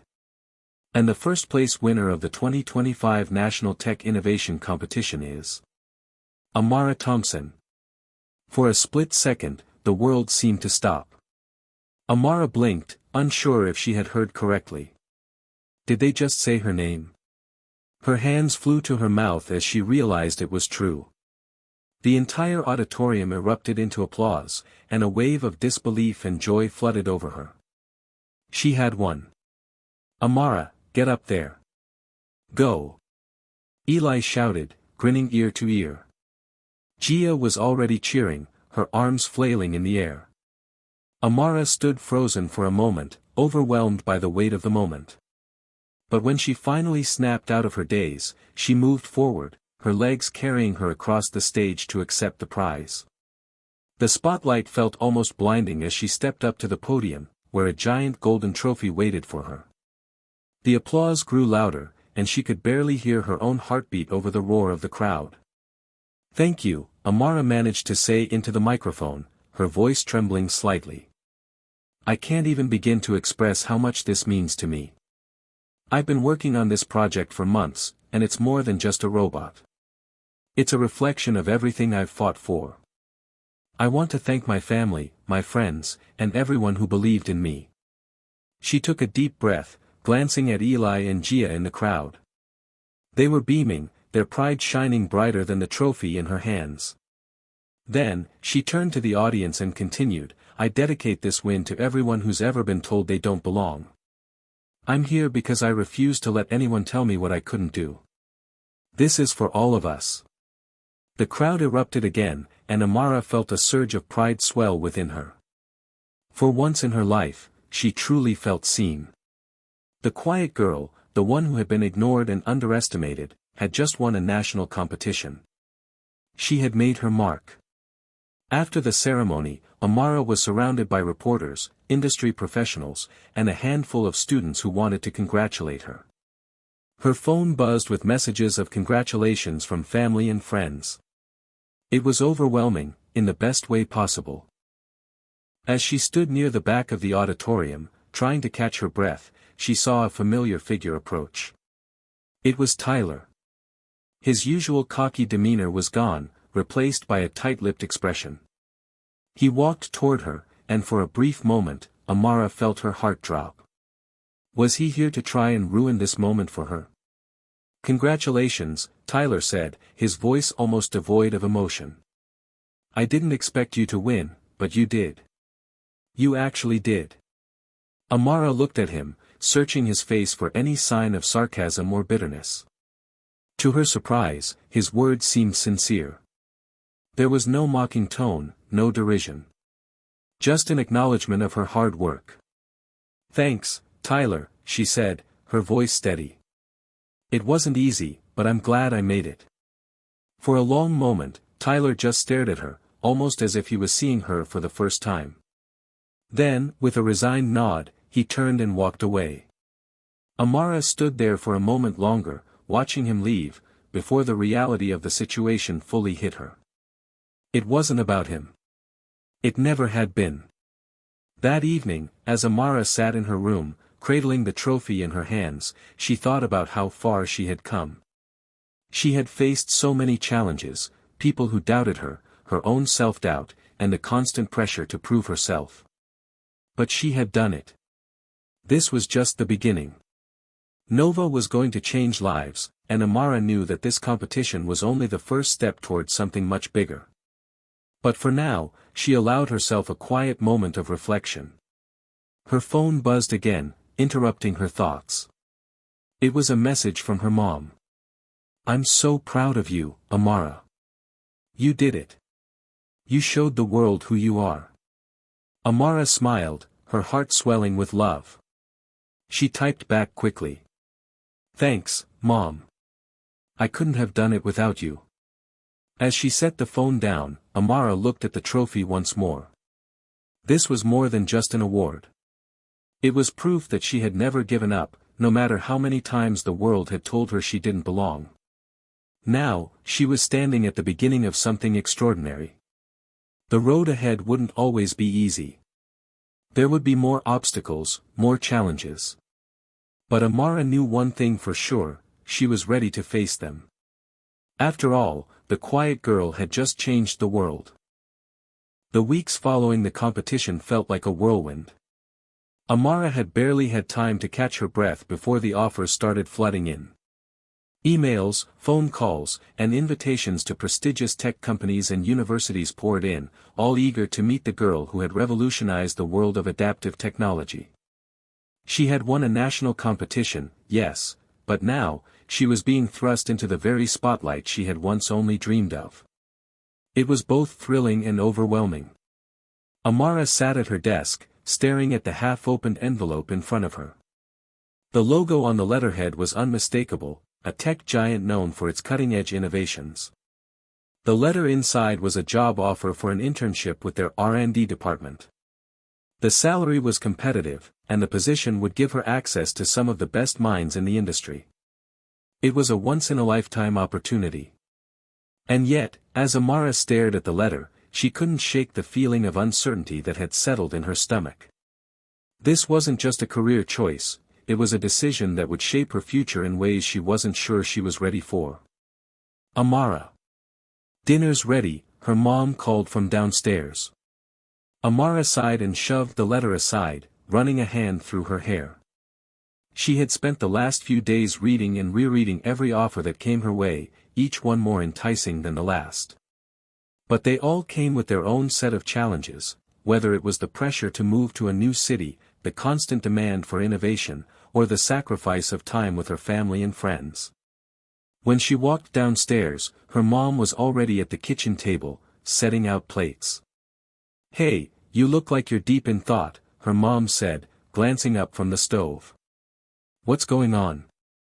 Amara hesitated, unsure of how to explain the turmoil swirling inside her.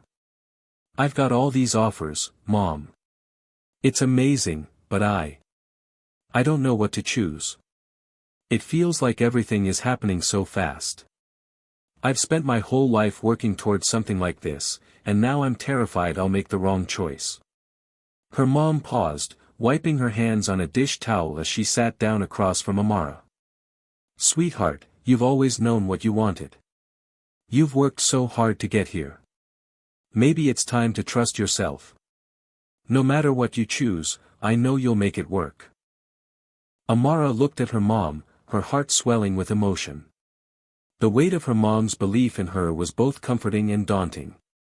She had always been the one to push Amara to follow her dreams, to not be afraid of the unknown. But now, Amara wasn't just worried about her own future, she was worried about leaving behind everything she had known.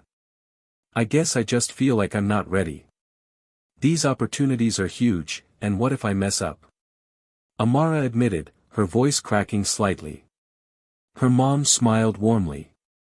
"Amara, do you remember the first time you tried to program Nova? You had no idea how to make it work. But you figured it out, step by step. You've always been resourceful. So, why would this be any different?" Amara thought back to those late nights spent in her room, working tirelessly on Nova. It had been messy and frustrating, but she had kept going, piece by piece, never giving up. Maybe that was the key. It wasn't about having all the answers, it was about figuring things out along the way.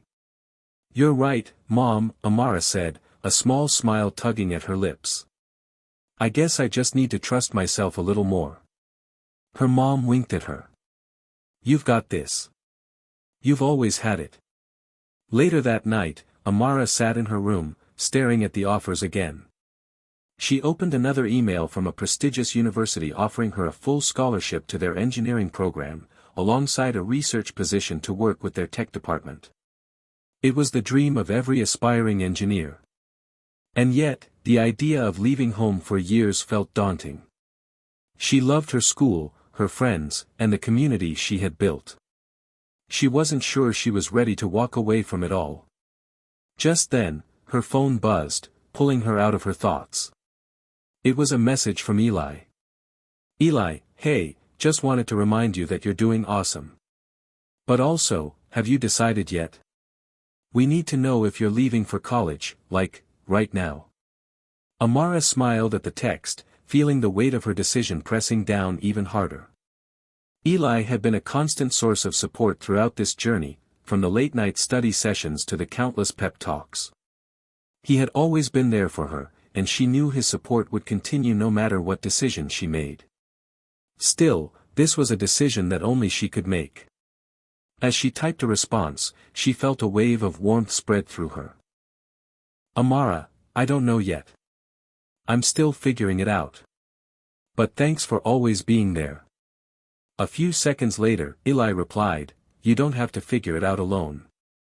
We're here for you, no matter what. And if you need a distraction, I'm up for a movie night. I'll bring the popcorn." Amara laughed softly. That was exactly what she needed right now, some time to step away from the pressure and just relax. She quickly typed, "Deal. Let's do it." She set the phone down, breathing in deeply. For the first time in days, she felt the knot of anxiety loosen in her chest. Maybe it was okay not to have all the answers right now. Life had never been a straight line, and perhaps the best way forward was to take one step at a time. The next few days flew by in a blur. Amara met with mentors, continued refining Nova, and spent time with her friends. Yet, the pressure of the decision still hung over her like a cloud. Tyler's message, along with all the competition, had made her question her place in this world. She wondered if she really deserved everything that was coming her way. But in the quiet moments, when she allowed herself to breathe, Amara reminded herself of how far she had come. She wasn't the same girl who had started this journey in silence. She had discovered her voice, her passion, and the strength to push through even when things felt impossible. Amara had a future full of possibilities, but she didn't have to figure it all out right now. She was allowed to take her time. That afternoon, Amara received a call from one of the companies that had reached out to her after the competition. It was a startup focused on using AI to improve healthcare, and they were offering her a chance to intern with them, with the possibility of turning the role into a permanent position. The offer was tempting, and the company was aligned with her values of using technology for social good. But as she listened to the recruiter speak about the opportunities, Amara's thoughts drifted to something she had told herself earlier in the week: it's okay to take your time. When the call ended, Amara felt a sense of calm wash over her. She didn't have to make a decision today.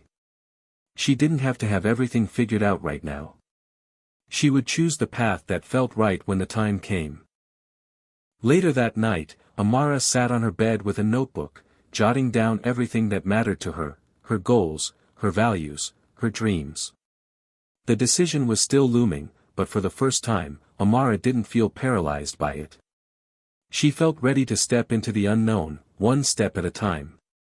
Because no matter where she went next, she would take everything she had learned along the way.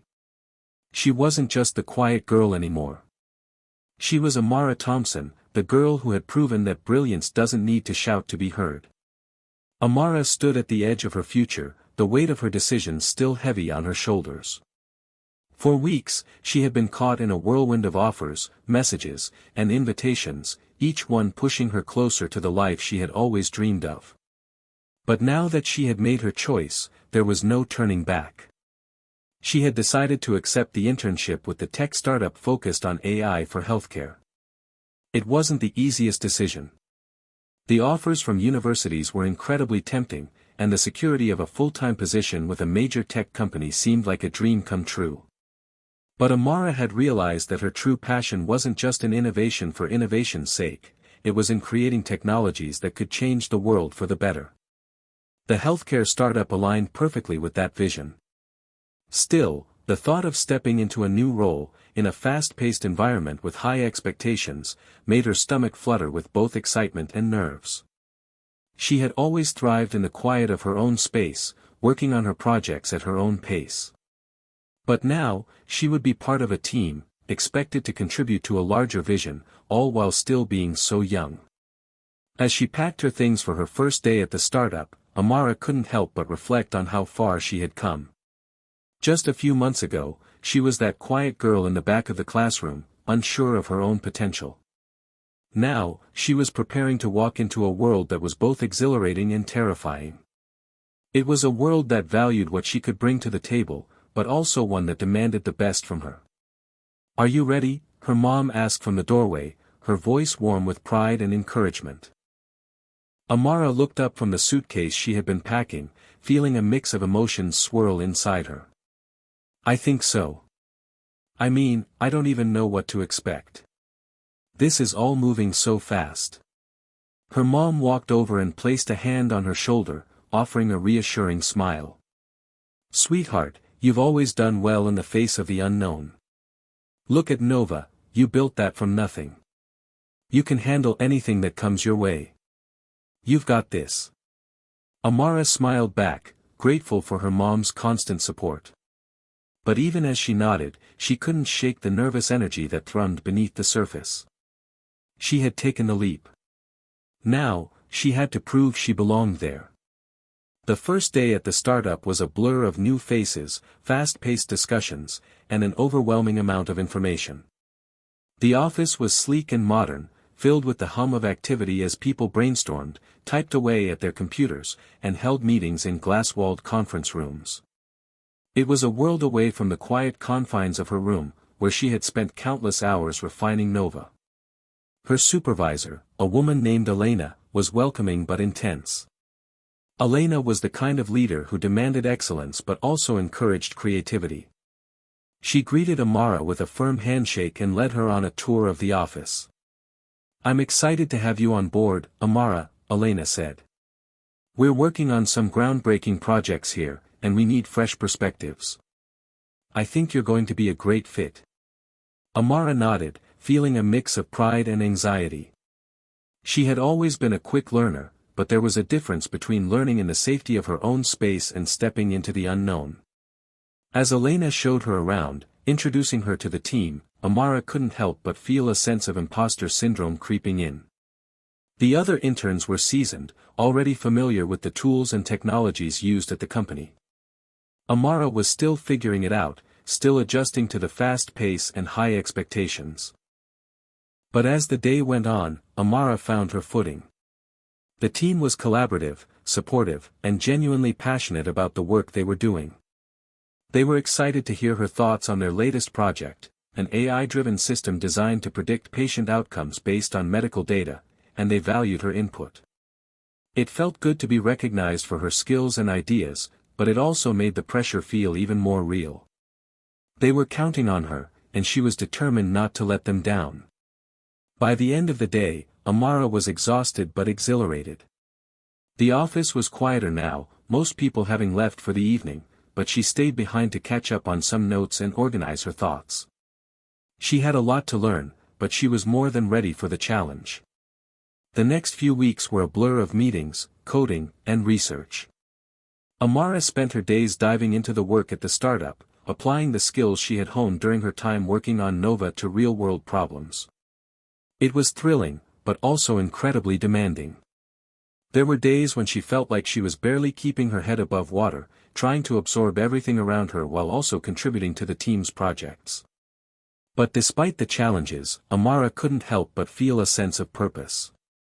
She wasn't just working on some abstract project, she was contributing to something that could make a real difference in people's lives. The AI system they were building had the potential to save lives, to revolutionize healthcare. The more she worked on it, the more she realized that this was exactly where she was meant to be.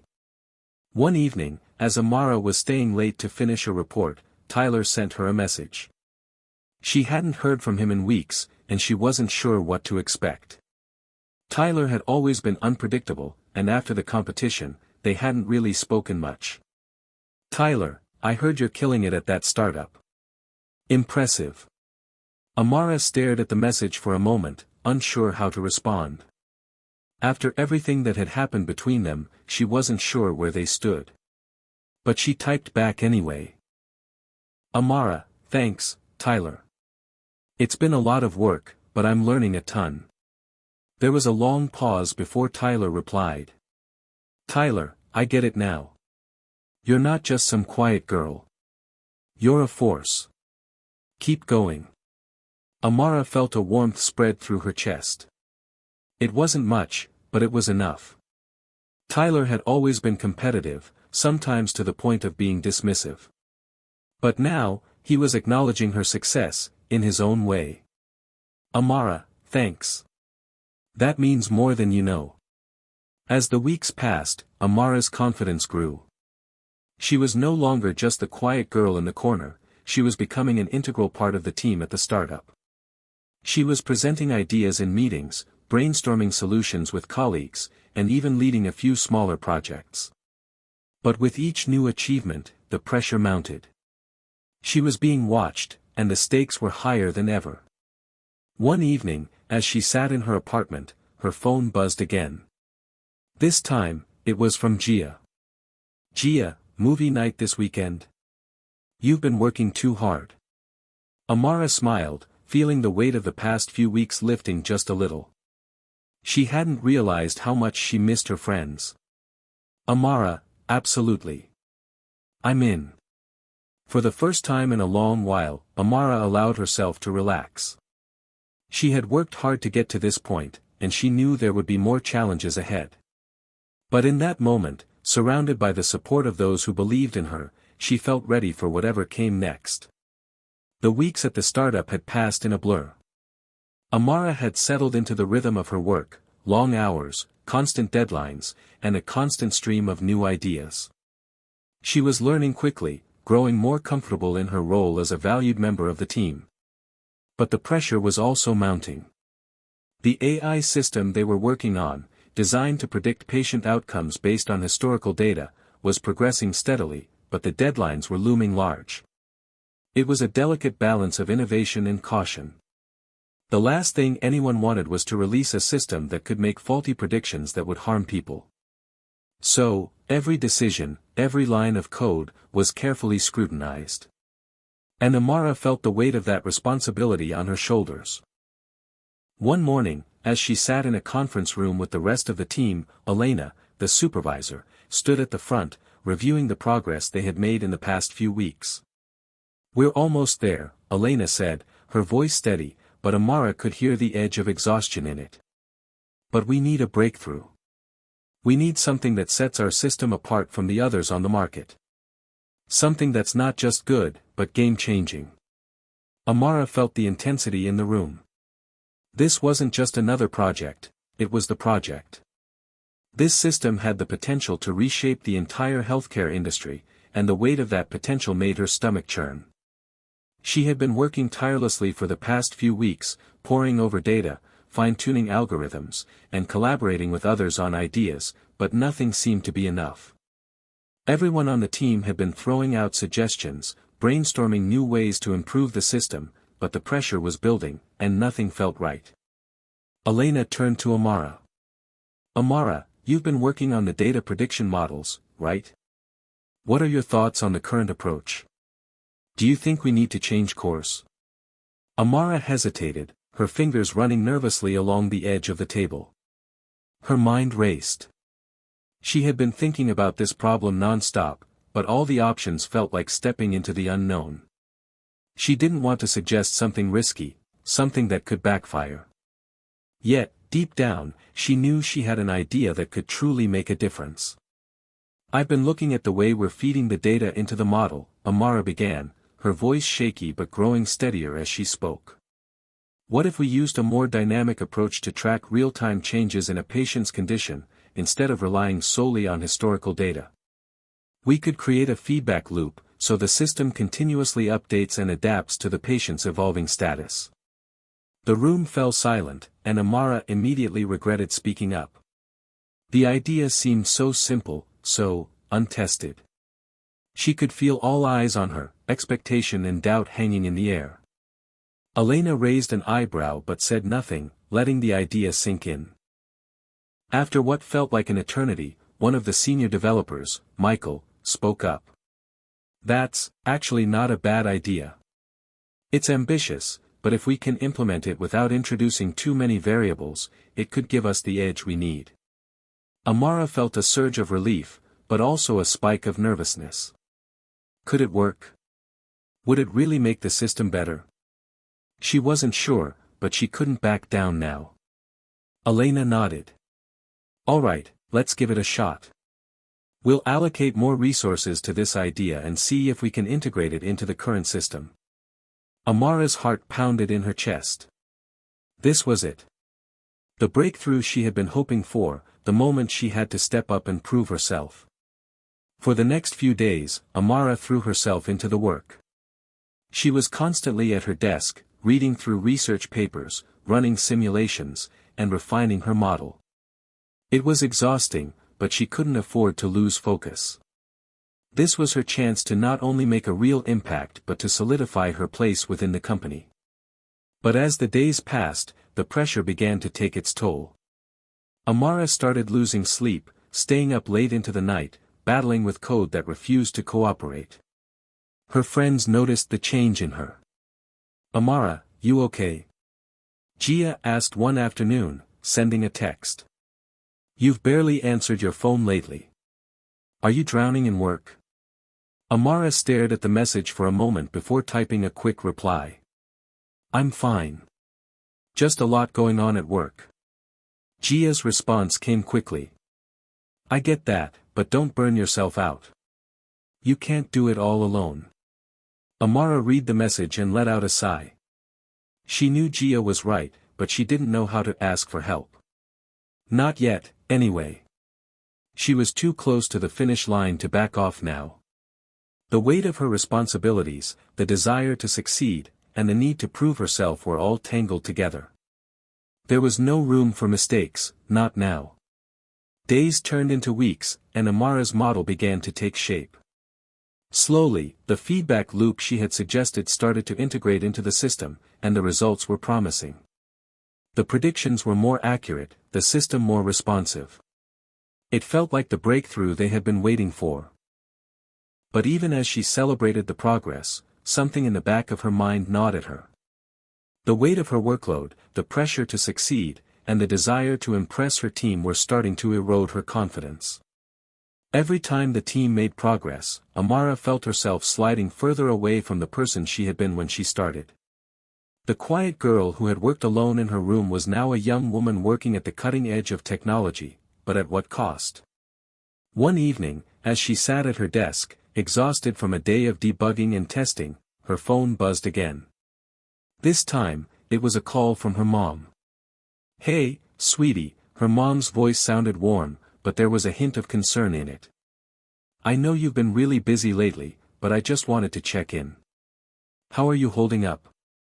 Amara leaned back in her chair, staring at the screen in front of her. For a moment, she didn't answer. She wasn't sure she could. "I'm okay, Mom," she finally said, her voice softer than she intended. "Just a lot going on. I'm pushing through. I just want to make sure I'm not letting anyone down." Her mom was silent for a moment before speaking again, her tone gentle. "Amara, it's okay to ask for help. You don't have to carry all of this on your own. You've always been strong, but even the strongest people need support sometimes." Amara closed her eyes, taking a deep breath. She hadn't realized how much she had been bottling up. She had thought she could handle it all. But now, in this moment, she wasn't so sure anymore. "I know, Mom. I'll figure it out. I promise." Her mom's voice softened. "Just remember, you don't have to do it all at once. You've come so far already, and you don't have to carry the weight of the world by yourself." As Amara hung up the phone, she allowed herself to sit in the silence for a moment. The pressure was still there, but something in her heart shifted. Maybe she didn't have to carry the burden alone. Maybe it was okay to lean on others for support when the road ahead seemed too daunting. The next morning, as Amara walked into the office, she felt a little lighter. She had made progress with the system, yes, but more than that, she had made a decision. She didn't have to go through this journey by herself. She wasn't alone. There were people who believed in her, and she needed to start believing in herself a little more, too. As she sat down at her desk and opened her laptop, Amara took a deep breath. She was ready for the next challenge. And this time, she wasn't afraid to ask for help along the way. Amara had been working at the startup for months now, and while the progress on the AI project was thrilling, the pressure was beginning to crack her sense of balance. Her days were long, her nights were even longer, and sleep felt like a distant memory. There were times when she could barely remember the last time she had a moment to herself, no late-night calls with her friends, no quiet afternoons to reflect. Everything had become about work. And then, there was the pressure to succeed. It wasn't just the team that was counting on her anymore. The company had started to take notice of her work, with several senior members expressing their interest in the new direction she was proposing for the AI model. The pressure was immense. The future of the project, and possibly even the company's reputation, rested on her shoulders. It was on one of these high-stakes mornings when Amara found herself staring at her laptop, bleary-eyed and exhausted, wondering how she had let things get so out of hand. Her model was performing well, but the results were still inconsistent, and the final presentation to the board was fast approaching. Every time she thought she was getting closer to the breakthrough, something else would slip through her fingers. Amara sat in her office cubicle, absently tapping her pen on the desk. The office was quieter than usual, fewer people were around at this hour. It was an odd feeling, but it gave her a chance to think. The numbers weren't adding up. She knew that.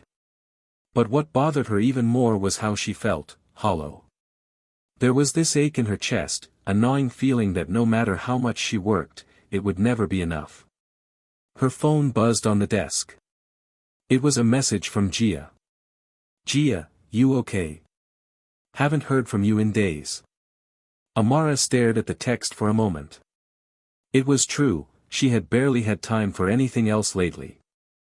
And though she appreciated Gia's concern, she wasn't sure how to explain the weight that was slowly suffocating her. "Amara, yeah, just a little overwhelmed. Lots of work. But it's going well." Her phone buzzed again almost immediately. "Gia, overwhelmed? That's not a good sign, girl. If you're not careful, you're going to burn out. Seriously. You need a break." Amara sighed, pushing the phone aside. Gia was right, but Amara wasn't sure what to do about it. Taking a break seemed impossible. She had worked too hard to stop now. Suddenly, Elena appeared at the entrance to her cubicle, her expression unreadable. "Amara," she said, her tone direct, "we need to talk." Amara stood up, her heart racing. Was this about the project? Was there a flaw in her model that she had missed? She followed Elena into one of the glass-walled conference rooms, the door closing softly behind them. Amara took a seat across from Elena, trying to steady her breathing. "Elena, what's going on?" Amara asked, trying to keep her voice calm. Elena studied her for a moment before speaking. "Amara, I've been watching your progress on the AI system, and I've been impressed with your ideas. But lately, I've noticed something off. You've been pushing yourself too hard. I can see it in the way you're working, late hours, skipping breaks. It's unsustainable. You're not going to be able to keep up this pace forever." Amara stiffened, feeling a rush of heat in her chest. She didn't want to admit it, but Elena was right. She had been neglecting herself. She was afraid that if she slowed down, everything would fall apart. But she couldn't keep running at full speed forever. "I'm fine," Amara replied, though the words didn't sound convincing. "I'm just focused. The project is important, and we're close to the final presentation. I need to give it my all." Elena leaned forward, her expression softening. "I get it. The project is important, but so are you. If you burn out now, you won't be any good to anyone. You need to take care of yourself."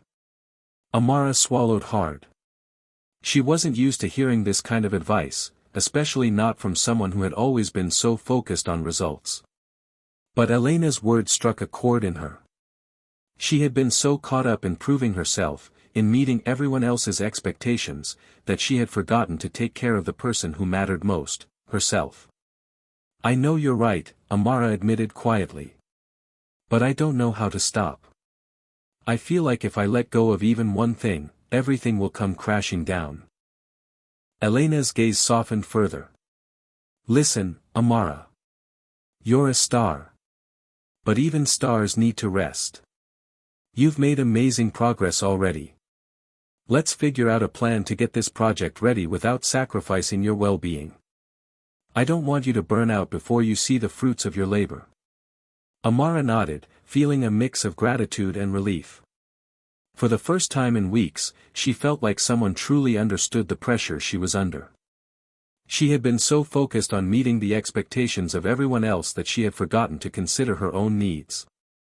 "I'll take some time," Amara said, her voice firming with resolve. "I'll rest. I won't let the pressure control me anymore. Elena smiled, a knowing glint in her eyes. Good. And remember, we're a team. You're not in this alone. That afternoon, Amara decided to follow Elena's advice.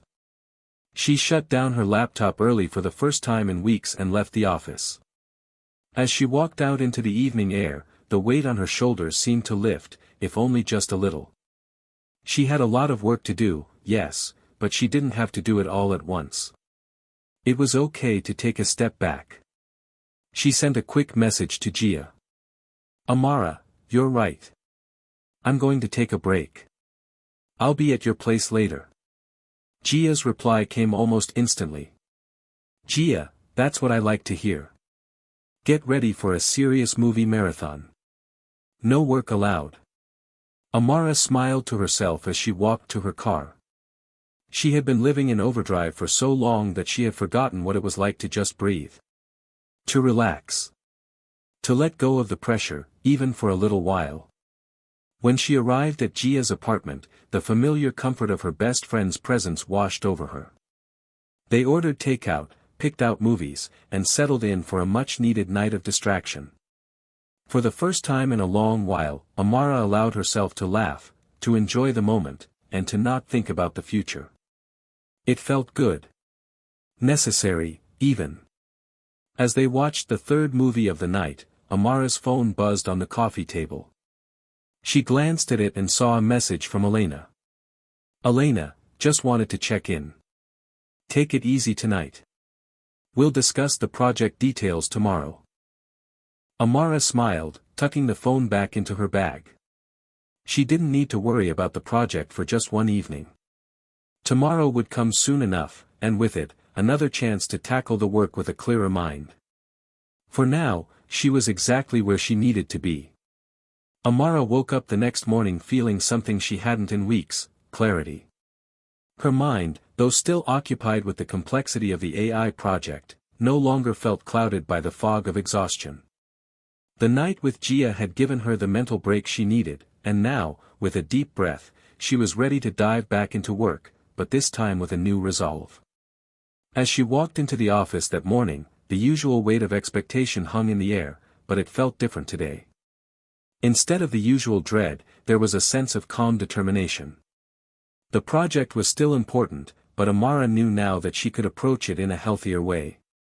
She didn't have to sacrifice everything to succeed.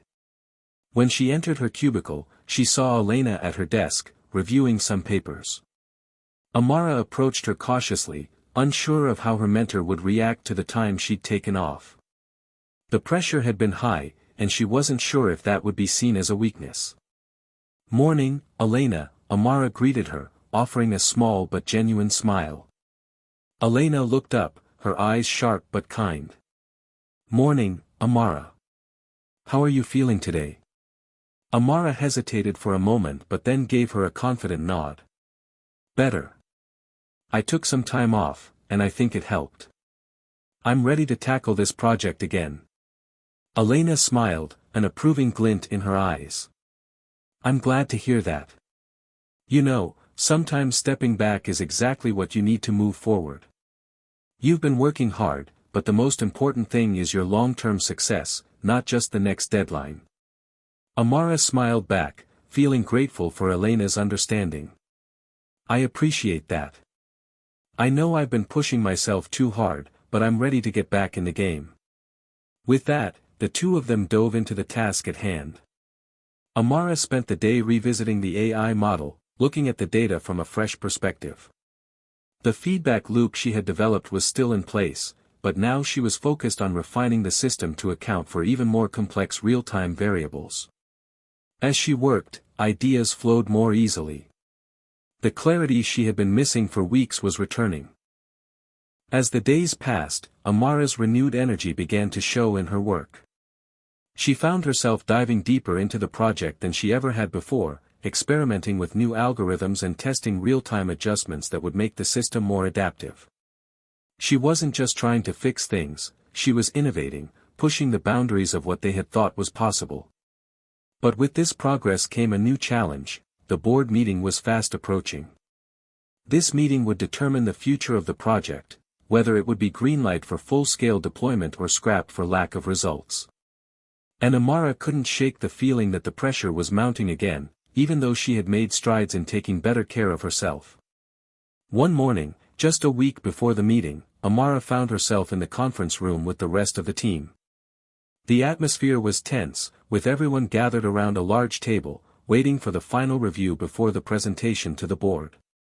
Elena was at the head of the table, but her gaze kept flicking to Amara, who was sitting quietly, fingers drumming nervously against her notebook. Elena spoke first. "All right, everyone, we're in the final stretch. Amara, you've made some significant improvements to the model. Can you walk us through the latest updates?" Amara nodded, standing up to present. As she spoke about the real-time updates she had integrated into the system, she felt a sense of pride. It wasn't just a project anymore. It was her vision. She could feel the weight of her contribution to something that could change healthcare for the better. For the first time, the nerves that usually accompanied her presentations were replaced by confidence. She clicked to the next slide on the projector, showing the results of the most recent tests. As you can see, the new model adapts more quickly to changes in patient conditions, and we're seeing a significant increase in predictive accuracy. The system is no longer just analyzing static data. It's analyzing dynamic, real-time data that gives us a more complete picture of a patient's health. The room fell silent as the team absorbed the information. Amara held her breath, watching their faces. There was a moment of pause before Michael, the senior developer, spoke up. "This is impressive, Amara," he said, his voice thoughtful. "The results are better than expected. But we still need to account for variables that we haven't fully tested yet. There are still some unknowns we need to address before we go live with this." Amara nodded, feeling a familiar pang of concern. "I understand. But if we continue testing it, we'll never be ready. We've done all the testing we can without actually using the system in real-world conditions. I think we're as ready as we'll ever be. The system works, we just need to trust it." The room murmured, and Elena, who had been quiet up until that point, finally spoke. "Amara's right. We can continue tweaking forever, but at some point, we have to make the leap. The board wants results, and the team has put in the work. It's time to move forward. We need to finalize this presentation and get ready for the meeting." As the meeting continued, Amara felt a surge of determination. She was right. It was time to take the next step. They couldn't keep waiting for the perfect solution, they had already built something remarkable. Now, it was time to trust their work and present it to the board. The next few days were a blur. The team worked late into the night, refining the details of the presentation. Amara felt her nerves returning, but this time, they weren't overwhelming. She had already done the work. She had already pushed herself to the limit and come through stronger. She just needed to show the board the potential of what they had created. Finally, the day of the meeting arrived. Amara stood in front of the large conference table, her heart pounding as the board members took their seats. Elena stood beside her, offering a supportive smile. The meeting began, and the team presented their results. As Amara spoke, she couldn't help but feel a sense of pride. They had come so far, and she had been a part of it all. The board members asked questions, but Amara answered them confidently, drawing from the knowledge and expertise she had gained over the past months. It was the culmination of all her hard work. At the end of the presentation, there was a long silence. Amara's heart raced, and she could feel the weight of the moment pressing down on her. Finally, the head of the board, a tall man in his mid-50s named Richard, spoke. "Well, I have to say, I'm impressed. The system shows a lot of potential, and your team has clearly put a lot of work into this. We'll need to review the numbers one more time, but I'm optimistic about moving forward." Amara's breath caught in her throat. Had they really done it? Had they truly impressed the board? "We'll get back to you with our final decision," Richard continued. "But for now, congratulations on a job well done. I think we're on the right track." The team erupted into applause, and Amara couldn't help but smile. It wasn't over yet, but they had passed the first hurdle. They had earned the trust of the board, and now it was just a matter of seeing the project through to completion. As Amara walked out of the meeting room, she felt a wave of relief wash over her. For the first time in months, she allowed herself to take a deep breath and relax. She had done it. And now, she could finally take the next step forward, toward a future full of possibilities. Amara's mind was racing as she left the boardroom, the weight of the meeting still pressing on her chest. The board had given their approval, but now the real work began.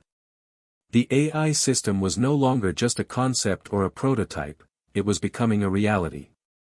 The next steps would involve taking the system into the field, gathering real-world data, and making the necessary adjustments based on feedback from healthcare professionals.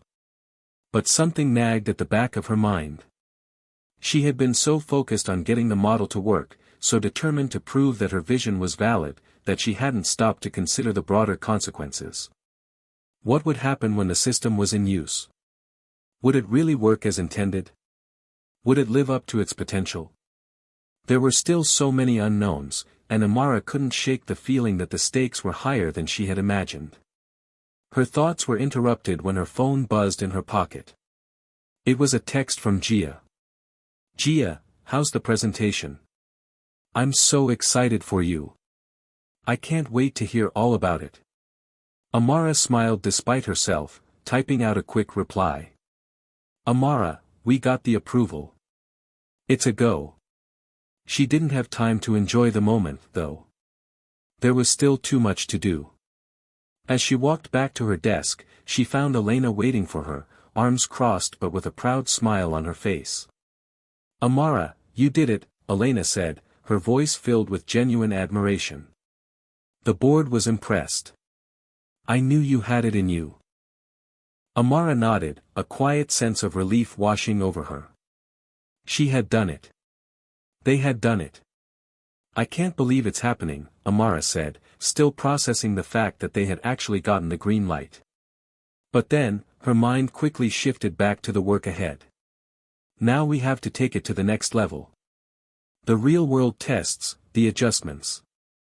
It's going to be a huge undertaking. Elena's smile faded a little as she nodded. "It is. But I believe in you, Amara. You've come this far, and you're ready for the next step. Just don't forget that you don't have to carry it all alone." Amara looked up at her, nodding slowly. She had been so focused on the technical side of things that she had neglected the reality of leadership, the burden of decision-making, the responsibility of ensuring that the project would succeed. Elena's words resonated deeply. It was easy to feel like she had to be the one to do everything, but she needed to trust the team and delegate the tasks that required expertise outside of her own. After a few more brief exchanges, Amara sat back down at her desk, the weight of her responsibilities settling in. The next few days were a blur of meetings, calls, and strategy sessions as the team began planning the rollout of the AI system. They would need to coordinate with healthcare professionals, set up data collection points, and ensure that the system could adapt in real time. As the team worked, Amara found herself becoming more and more involved in the nitty-gritty of the implementation. There were moments of frustration as the system encountered glitches, and she spent hours poring over code with Michael to troubleshoot the issues. But in those moments, she felt a sense of purpose. This wasn't just about getting the AI to work, it was about ensuring that it worked for people, that it truly made a difference. One evening, as Amara stayed late in the office, reviewing the results of the latest round of testing, her phone buzzed. She glanced at it and saw a message from her mother, which was unusual since they hadn't spoken in a few days. "Mom, hey, Amara. I know you've been busy, but I was thinking about you today. I just wanted to remind you that you don't have to do everything on your own. It's okay to ask for help." Amara smiled softly, feeling a wave of warmth rush over her. It had been a while since her mother had given her that kind of encouragement, but it always had a way of grounding her. It was a reminder that she wasn't alone in this, no matter how isolating her work sometimes felt. As if on cue, There was a knock on her office door, and Michael stepped inside, a look of concern on his face. "You all right?" he asked. "You've been in here for hours." Amara glanced at her screen, noting that the time was already past midnight. She hadn't even realized how long she'd been working. The exhaustion was creeping back in, but she shook it off. She had come too far to stop now. "I'm fine. Just trying to make sure everything is perfect before the system rolls out," she said, though her voice betrayed a hint of fatigue. Michael raised an eyebrow. "You've been pushing yourself a lot lately. I think we're all in this together, and it's okay to lean on the team. You don't have to carry this alone."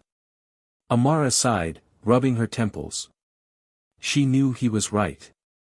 She'd been so focused on the technical aspects of the project that she had forgotten the value of collaboration, of trusting her team. She was a leader, yes, but that didn't mean she had to be the only one doing the heavy lifting. "You're right," she admitted. "I've been so focused on getting everything right that I've neglected the fact that I can't do this without the team. I've been too stubborn." Michael grinned.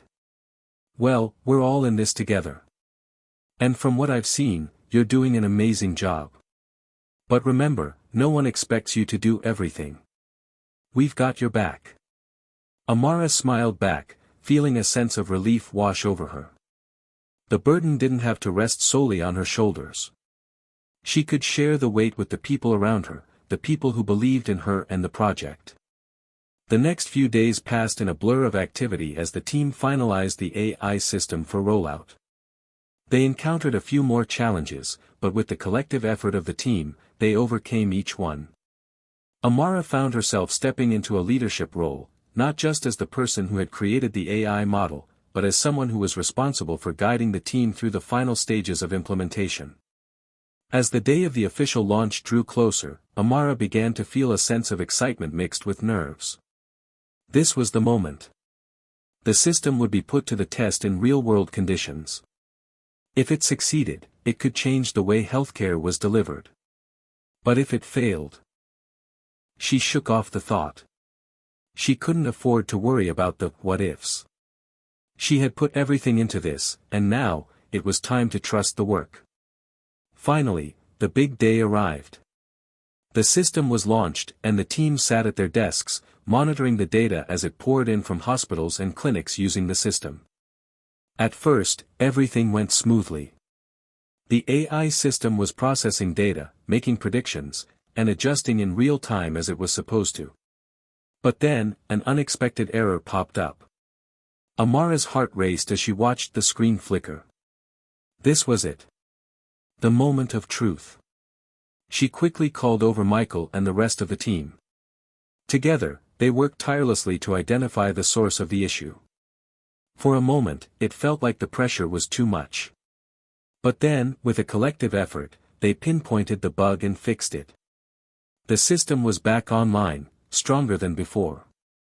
And then, the data started coming in, positive results. The AI was performing better than they had hoped. The system was adapting seamlessly, improving patient care in real time. Amara felt a wave of relief and pride wash over her. They had done it. The system worked. And she had done it with the support of her team. The days following the launch of the AI system were a whirlwind. Amara had barely slept, her mind constantly buzzing with thoughts of the next steps. The system had passed the real-world test with flying colors, and the feedback from healthcare professionals was overwhelmingly positive. She had done it. Her team had done it. Together, they had created something that could truly revolutionize the way healthcare was delivered. But as Amara sat in her office late one evening, staring at the screen filled with congratulatory emails and data analysis, she realized that this moment wasn't just about success, it was about the journey she had taken to get here. When she first started, she had been so focused on proving herself, on showing that she could make a difference. She had been consumed by the pressure to succeed, and in doing so, she had lost sight of the bigger picture. But now, as she looked back on everything, the sleepless nights, the obstacles, the failures, and the breakthroughs, she understood something deeper. Success wasn't just about the end result. It was about the growth, the relationships, and the lessons learned along the way. Her phone buzzed, and she glanced at the screen. It was a message from Elena. "Elena, we did it, Amara. You did it. The team is so proud of you." Amara smiled, her heart swelling with gratitude. Elena had been there for her through it all. When she had doubted herself, Elena had been the voice of reason. When the weight of responsibility had become too much, Elena had reminded her that she wasn't alone. She had learned more from her mentor than she could ever have imagined. As if on cue, there was a knock at her door, and Michael stepped inside, holding 2 cups of coffee. "Thought you might need this," he said, handing one to her. "You've been burning the midnight oil again."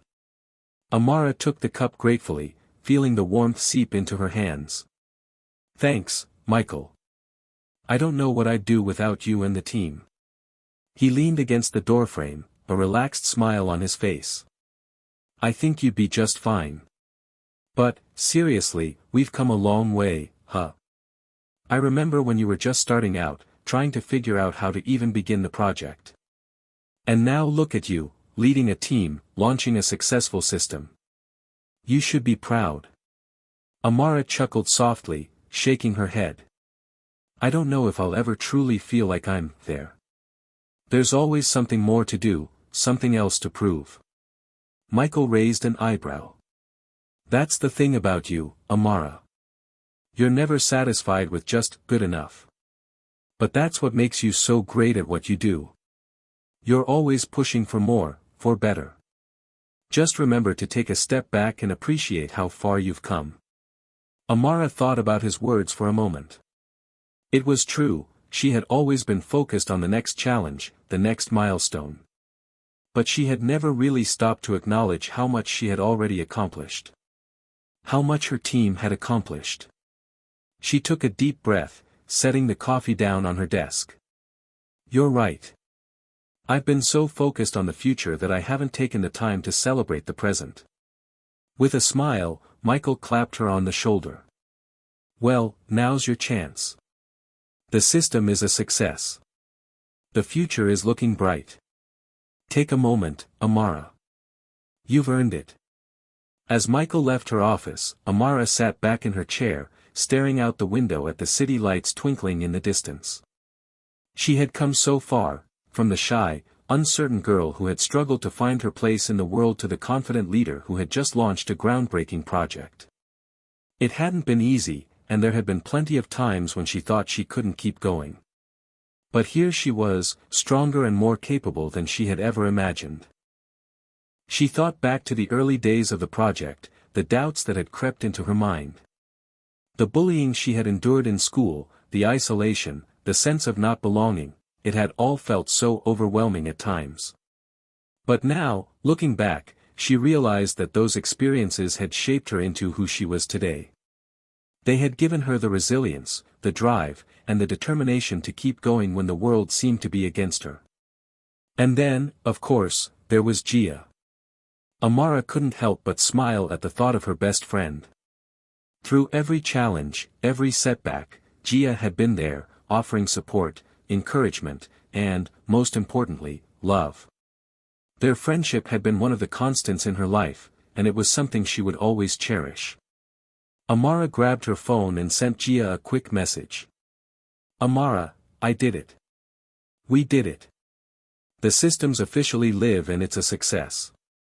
A few moments later, Gia's reply came through. "Gia, I'm so proud of you, Amara. You've always had it in you. This is just the beginning." Amara's heart swelled as she read those words. She couldn't agree more. This was just the beginning. There was so much more to do, so much more to achieve. But for the first time in a long while, she didn't feel burdened by the future. Instead, she felt a sense of excitement, a sense that, whatever came next, she was ready for it. She turned back to her desk, where the glowing screen of her computer displayed the latest results from the AI system. The data was coming in smoothly, and everything seemed to be running as expected. She smiled, knowing that their work was making a difference. As Amara closed her laptop, she stood up, stretching her arms overhead. The future felt uncertain, but it also felt full of promise. She wasn't just the quiet girl anymore. She wasn't the one who sat in the back and watched life pass her by. She was a leader, an innovator, and a change maker. And most importantly, she had finally learned to trust herself. The next chapter of her life was waiting. And she was ready to face it, head on. Hit subscribe and leave a comment with where you're watching from. This story might just spark a new beginning. What's one thing that always pushes you forward, even when things get tough?